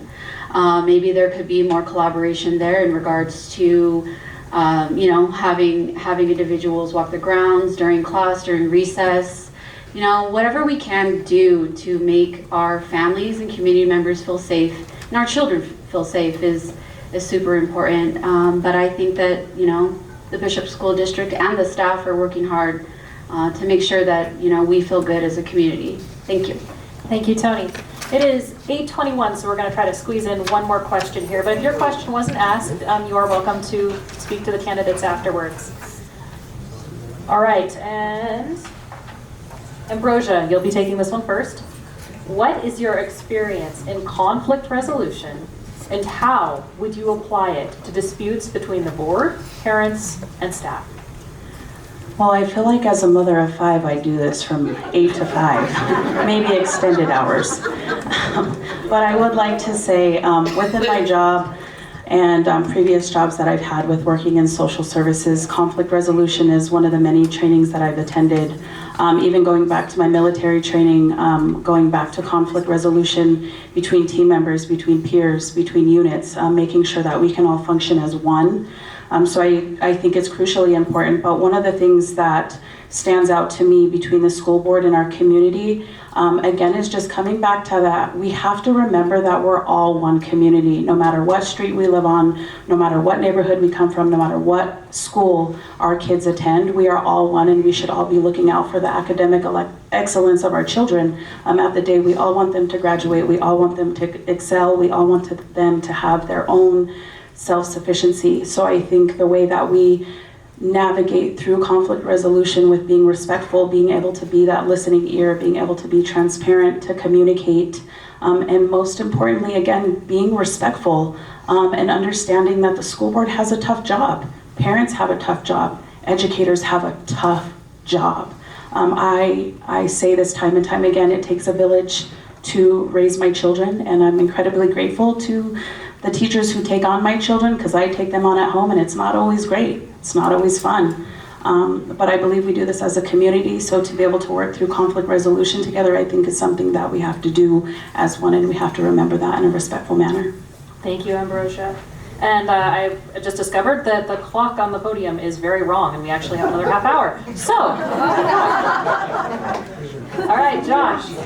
Would you mind repeating the question for me? Yes, absolutely. So the question again is, what is your experience in conflict resolution, and how would you apply it to disputes between the board, parents, and staff? Okay. I definitely have a lot of experience. One thing I wanted to address that's been a common theme up here is our division. It's nationwide, it's statewide, it's local. When we as adults have our divisions, our children and students are going to emulate that. So that's something I definitely think we need to work on and bridge that gap. Like I said earlier, I definitely was very proud about the political gaps that I bridged in my first 4 years as a school board member, and gaps that I bridged as a deputy sheriff. When you're in South County or even North County in the middle of the night and you're dealing with someone, you're it. So you have to have what the common phrase used is verbal judo, being able to come to a resolution without escalating, and that was always going to be the best result. Coaching, refereeing, and just being involved in the community is always going to find conflict. And so anyone that's coached has dealt with a parent that wants their kid to play the most or a different position, and you really have to put yourself in their shoes and vice versa. And I would hope the parents, and I'm that parent as well, to put myself in their shoes. If you've never refereed and you want to yell at one, then I will give you my referee whistle and uniform and you can get out there and do it. So essentially putting yourself in those shoes, trying to see from their perspective, that's going to be the most productive resolution. Thanks. Thank you, Josh. Sue? Well, in my training as a special ed teacher, I learned how to run a facilitated IEP meeting, and that's a fancy word for a parent who's coming in hot under the collar because their child's services aren't being rendered. And usually by the end of the process, everybody's happy and the parent feels heard.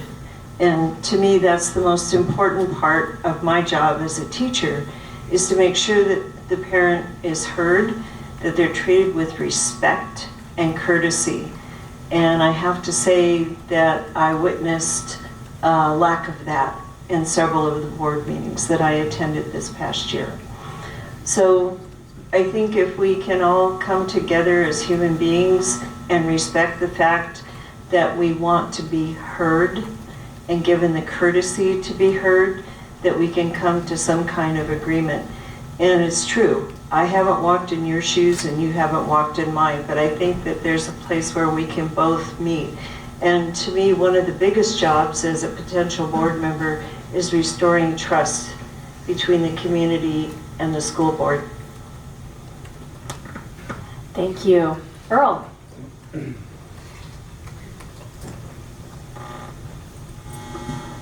So I have training in conflict resolution with the current job that I work at. So I understand that, level heads prevail. So de-escalating situations, trying to come to, that common ground where we can come up with, a solution. So really being solution-based, not just pointing out things that are wrong, but looking at, ideas on how we can improve them.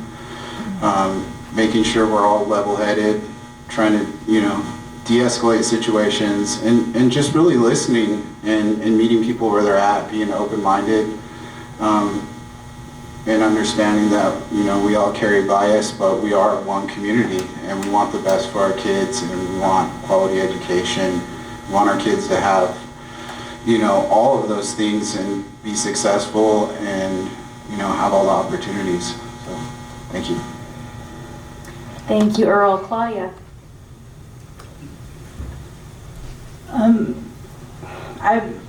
So for me, or what has somewhat worked for me in the past, is to approach conflicts from a neutral standpoint, not show up with what I think the answer should be or a solution, but approach it from a very neutral perspective and ask the question from both sides, the same questions.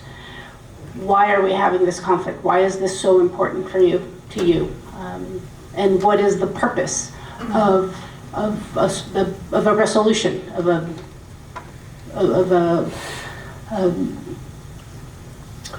compromise? So why is A, B, C issue so important for this side and for that side?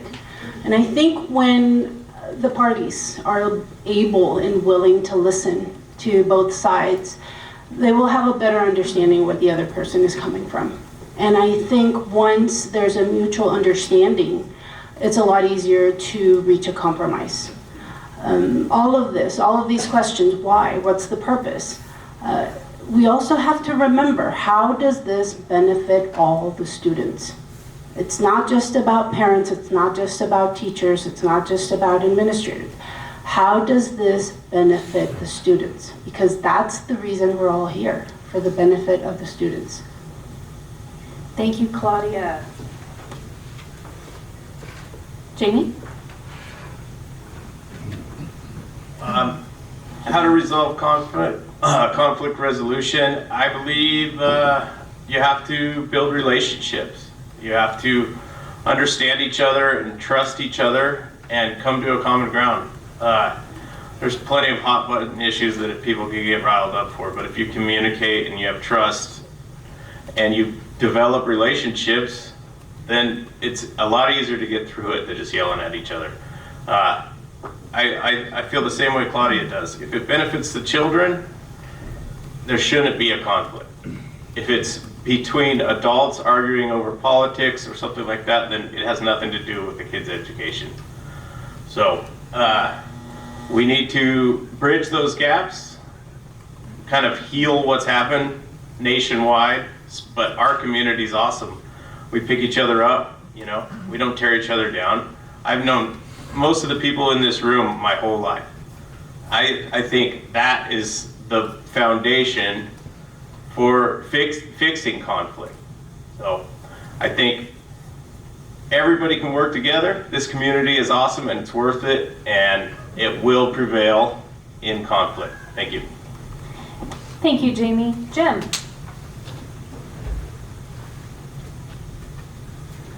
Great question. Some of you know that I sell real estate in Bishop. I've been out of the counseling field for about 15 years, but I will tell you firsthand, my years of training in family therapy and marriage counseling have come in very good in real estate. I view life through the lens of the Bible. That is my guide. The Bible is very clear how you resolve disagreements. And I'll give an example. Let's say let's say I get elected, which I've been told will be a miracle. I don't know. And I'm in Vaughan shopping, and a parent comes up to me and says, "Oh, aren't you the board member?" I said, "Yes." He said, "Oh, there's this terrible teacher at school. He does this and this and this, you know, whatever you want. And my child is very upset. Can't you do something?" I used the biblical model. I first of all put on my listening ears. I make sure I understand who he is, who the child is, and who the teacher is. And I write those things down. I give him now, it would be a mistake for me to get caught into that. Say, "Why don't you go with me and talk to the teacher?" That would be a huge mistake, and in my opinion, inappropriate. Okay. I would tell him to have his child go talk to the teacher directly, not in public. Don't make it a public issue.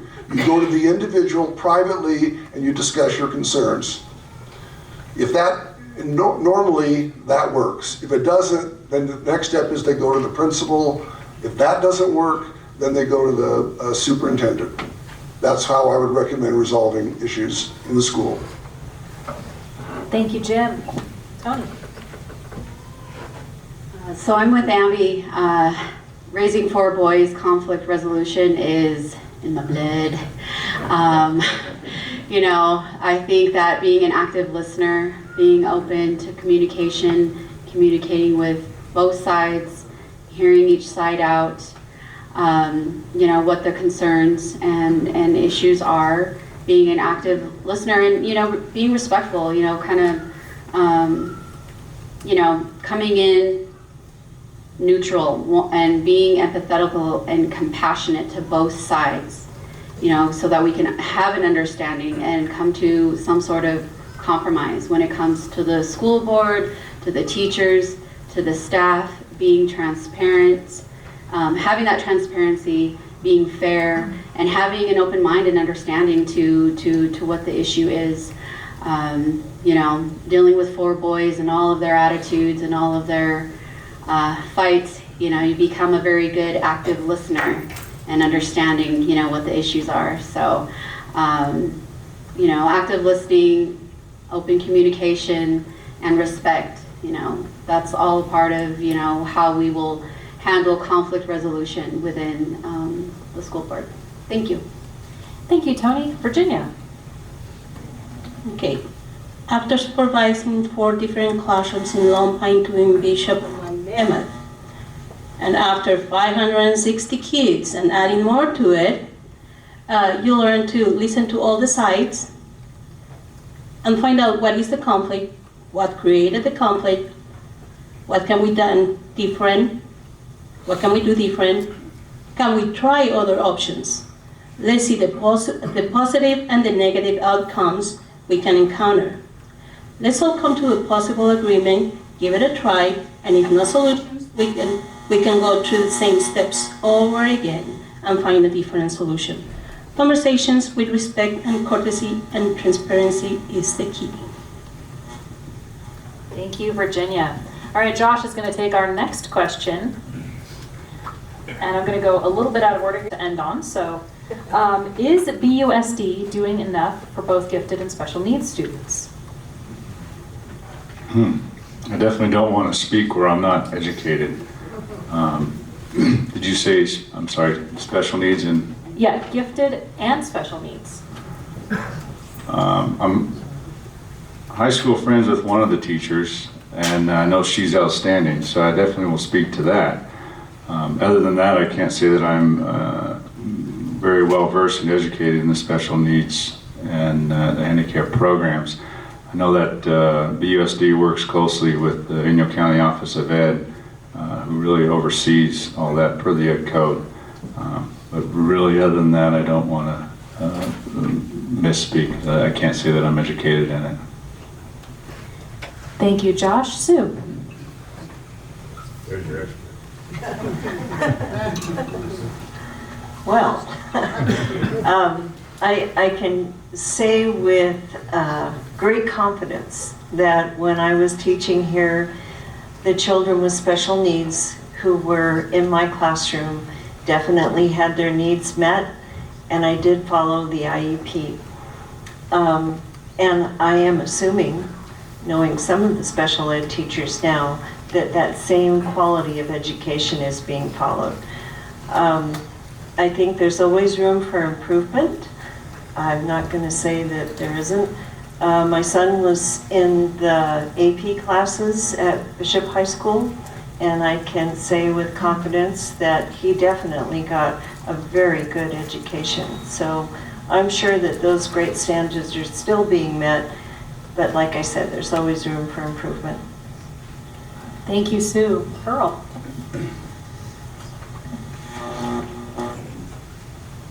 Yeah, I can't really speak on you know, anything other than what I've witnessed in my own, you know, personal experience. I have a son who has an IEP. To say it was perfect, no. Is there room for improvement? Yes.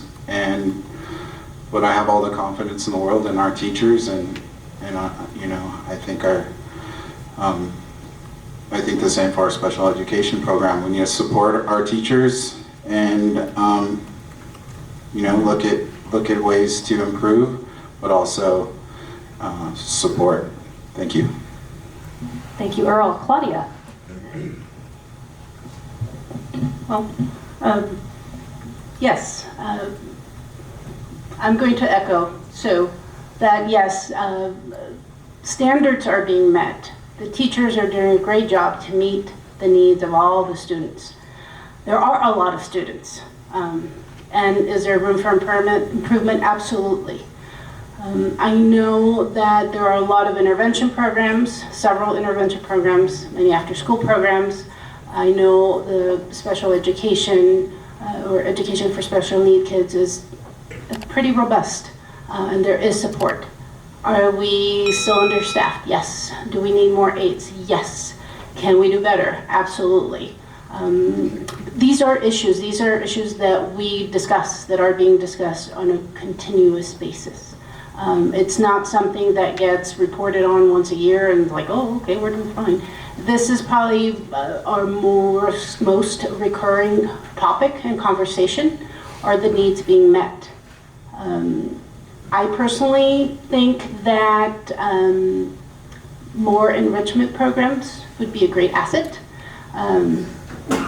If and when available, when we have more teachers, there's room for improvement in the enrichment section.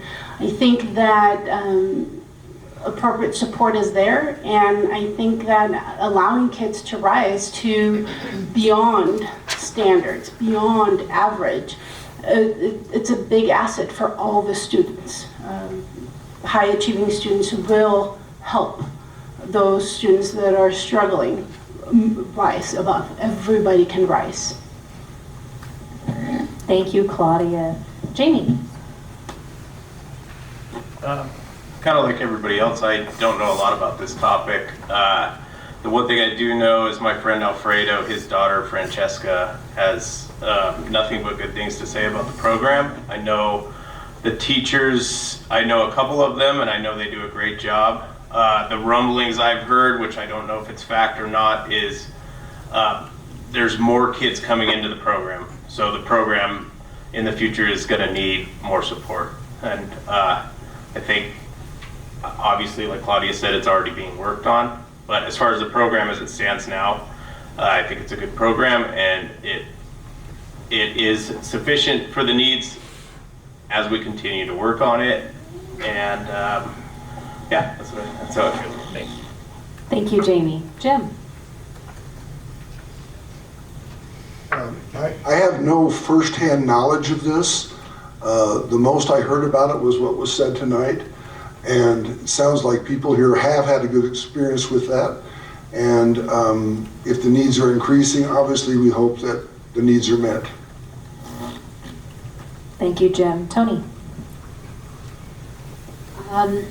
You know, I really don't have much knowledge in regards to this topic as well, but I know I do have a few friends and families that have children with disabilities, and I know that the school district is doing the best that they can right now. I know that they're needing support, they're needing more staff, supporting the families, supporting the children. So there's always room for growth, you know, growth for implementing new curriculum and more individuals to help, you know, our youth graduate and be able to stay within their class and move up each year. I just, you know, there's always room for growth, and, you know, I want to support that. Thank you. Thank you, Toni. Virginia? Working in a preschool and spending time with the kids, I can actually tell if a child is going to need a referral. We go through different screenings to find out what the level of cognitive knowledge they have, their abilities on fine motor, gross motor, different areas of growth with them. We do the screenings, we do evaluations, and then we start the referral process, which end with the IEPs and a diagnosis to provide services for the children who have needs. And also we have few agencies in the community who can provide services along with Union County Office of Education. That we have special need of providers at school, yes we do. We have seen an increase this year and we're gonna see an increase later on. That we can improve on that, yes we can improve. We can provide more services and we are working on that. Same thing with the gifted kids. One of the good things that we have at the preschool level is that every school year, when we end the school year, we meet with the kindergarten teachers, and we have meetings with them, and we go over how the kids are doing, what kids are they going to receive, what kind of services they're going to need, what triggers their special need or their episodes or their situations. So we keep open communication with kindergarten teachers and preschool teachers just to let them know what is going on with the child to provide better services for them. Thank you. Ambrosia. Okay.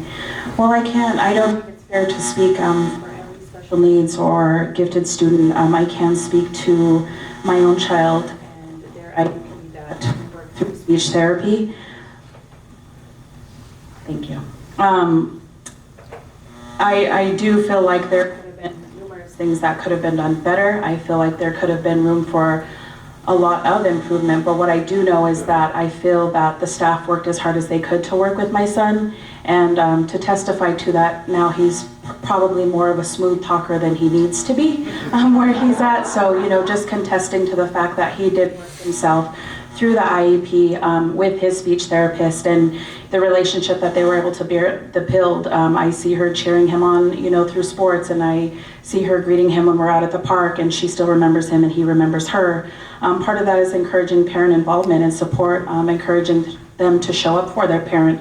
A lot of parents are unaware that they can attend IEP meetings and that they can advocate for their children and that they can ask for things for their child, and how important that is. They don't know, and I think we need to have more transparency in what our children are able to have and what our parents are able to ask for them.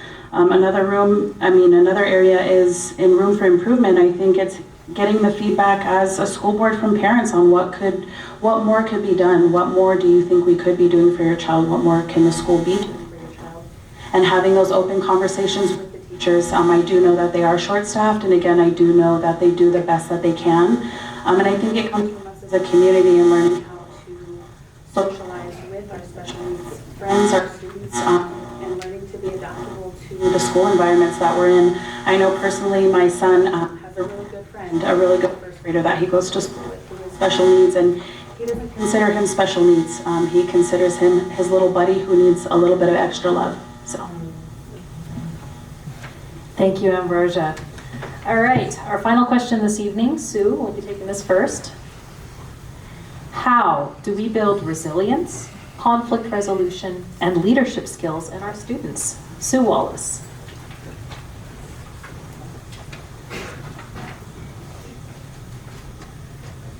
Could you repeat that one more Yes. time, please? How do we build resilience, conflict resolution, and leadership skills in our students?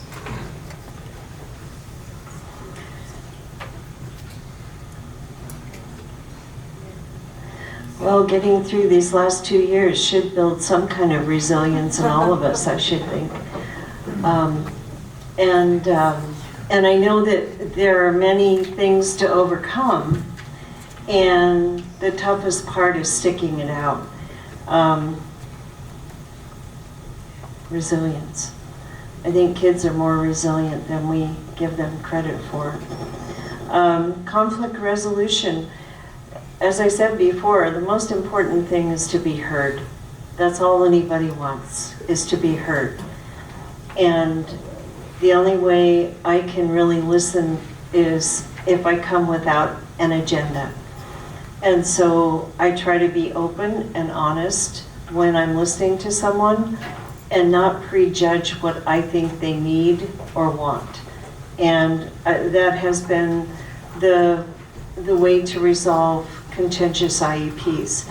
And I believe that our children learn from watching us. And how do we respond to conflict? Do we argue? Do we name call? Or do we listen and consider the other side? And so to me, as an educator, my greatest job was to be an example of how to listen and how not to judge. And what was the last one? I'm sorry. Leadership. You know, it's really obvious when you have a child in your class who demonstrates leadership qualities. And there have been several in my career, and one of them is still living here in the community, and he continues to be a leader. He just had that quality about him all the time. So I think being an example, being the grown-up in the room, being a good listener, and recognizing the qualities in our children that can make them good leaders. Thank you, Sue Wallace. Earl Lent.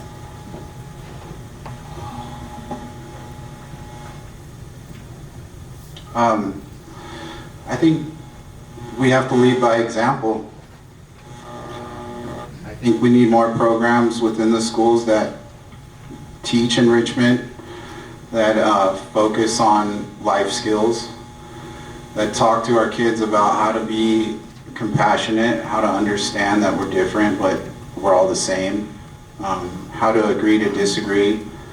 I think that we need to look at kids as a viable resource with a voice, empower our youth.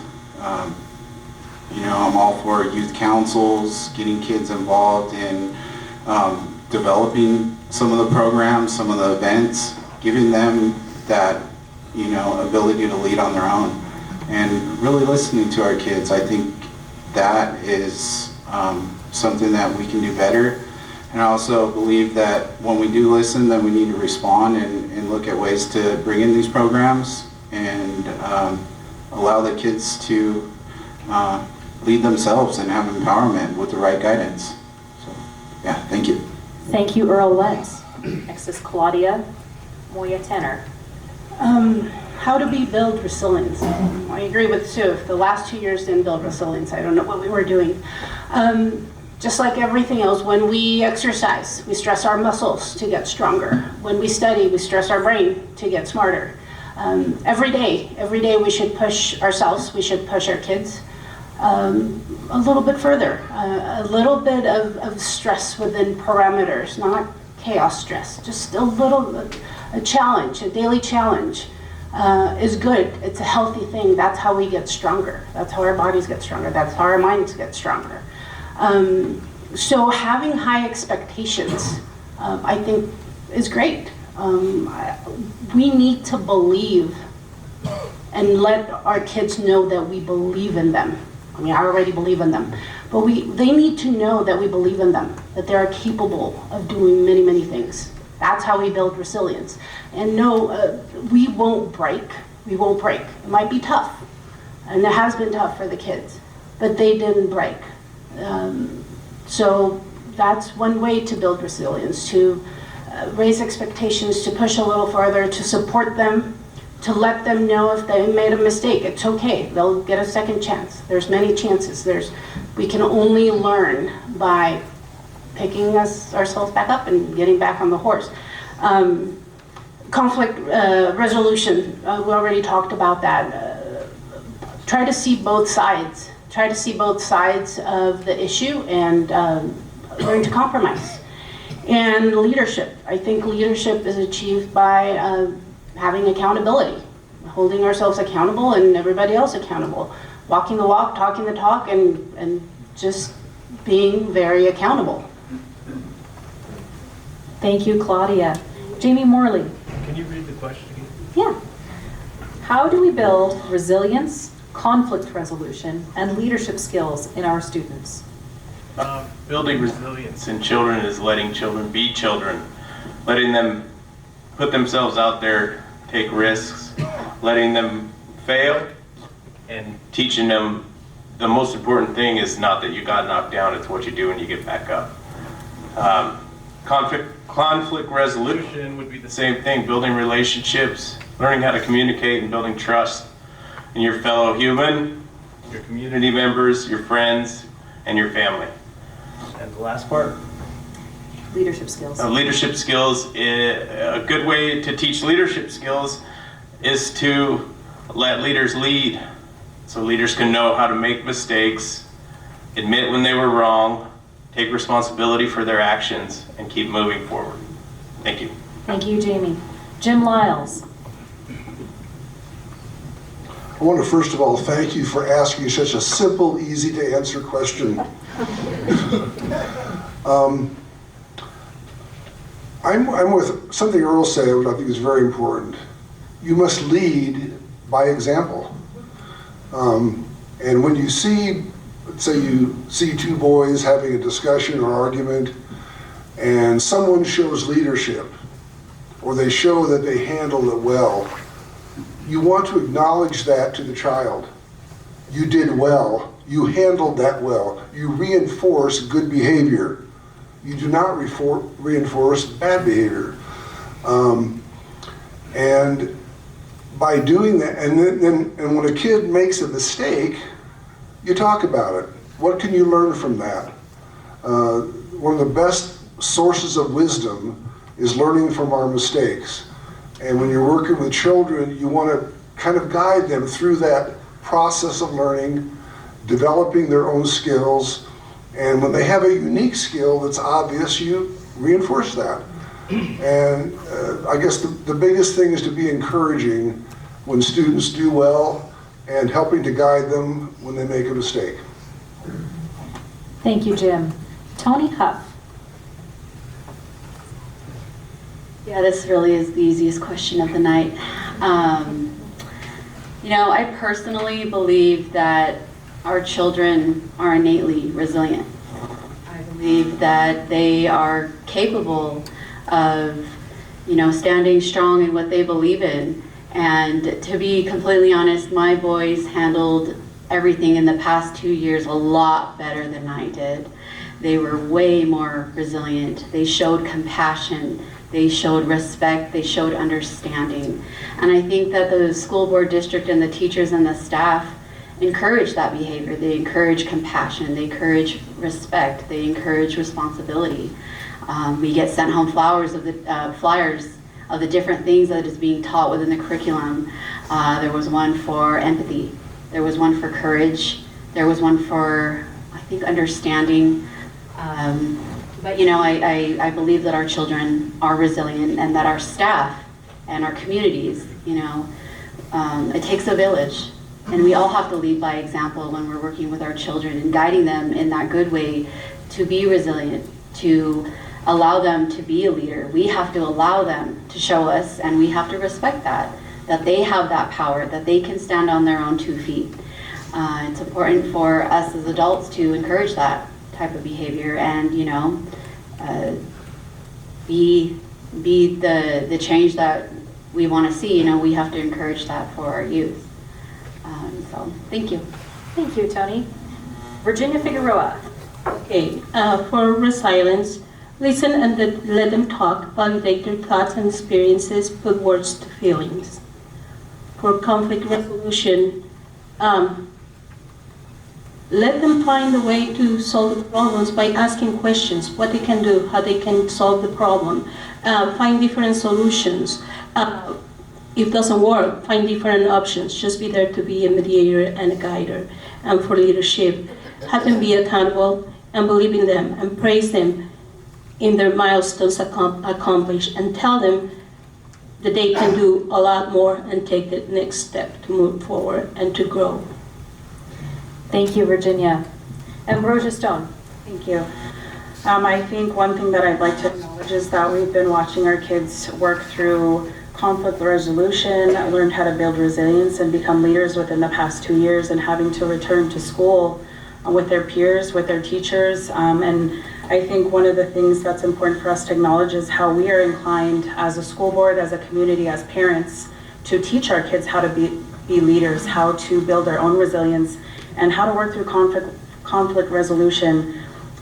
We have to learn to lead by active examples and role models, and one thing we have to remember is a lot of that starts in your own home, before your children even steps out the door for the day. And sometimes I find myself guilty of that as a parent too, is making sure that before they step out for that day that, you know, we encourage them and we embody them to be able to go to school and to be a leader and to be active, to work through conflict resolution and remembering the effects of their words and actions throughout the day. One thing I'd like to go back to for a moment is the cyberbullying that's happening in school. It's not just cyberbullying, it's present, it's in active words, it's in actions throughout the day and how that's affecting our youth and their mental health and their wellness when they return home. And allowing them to understand that a true resilient leader will fall many times, but they will always rise again, and teaching our children how to do that after they've fallen, that it's always possible for them to get back up. Learning that by working through conflict resolution holds them accountable. It encourages you to be accountable as youth, and I think those are the ways that we're teaching them to be resilient. We're teaching them to be leaders and work through conflict resolution with ourselves. You know, and it reminds me of sitting at the table through the pandemic and trying to figure out why 2 quarters is 50 cents 20 million times. And having to work through that with my son to say, this is why it is. Help me understand why you don't understand, or help me understand why I don't understand why you don't understand it equals 50 cents. And having the patience to do that time and time again. But really it is having the patience to work through conflict resolution. Ambrosia, thank you. Josh Nicholson. Okay. I wrote quite a few notes just because I believe this is extremely important. Resilience requires discomfort. That's why basic training is tough. It's not fun at all. It's why the Academy for Law Enforcement is tough. It builds that resilience. And conflict resolution, all three actually, requires letting our kids fail at times. We can't be there and solve every problem for them, or that isn't going to help them. We need to let them fall forward. In the service, they really want us to handle issues at the lowest level. And I believe that to be the same for kids. If there's an issue on the playground, all too often it ends up going up to the administration. And really it could have been handled at the lowest level on the playground in order to help them establish conflict resolution and understand why they're doing it, instead of just reporting it and on up. And we live in this liability world that sometimes needs to just be, actually often needs to be set aside. I definitely believe sports and competition build all three things mentioned. I often tell my teammates, well, my athletes, their teammates, you know, if there's an issue, you don't have to like each other, but you need to show respect to each other. There's going to be a lot of people in our lives that we're just not going to like working with or being around, or whatever the case may be, but we definitely need to respect and show respect to them. And then lastly, I just kind of rephrase what Jamie said, is not how we win that defines us, but how we lose and what we do to follow that. Thanks. Thank you so much, Josh. And with that, it is way past bedtime for the BUHS class of 2039. And I just want to again thank everyone so much for coming out tonight. Elections are democracy in action, and this is what makes our country great, is the diversity of thought. It's the diversity that we have up here before you tonight. And please come out and vote first Tuesday in November, and thank you again so much for being here and participating.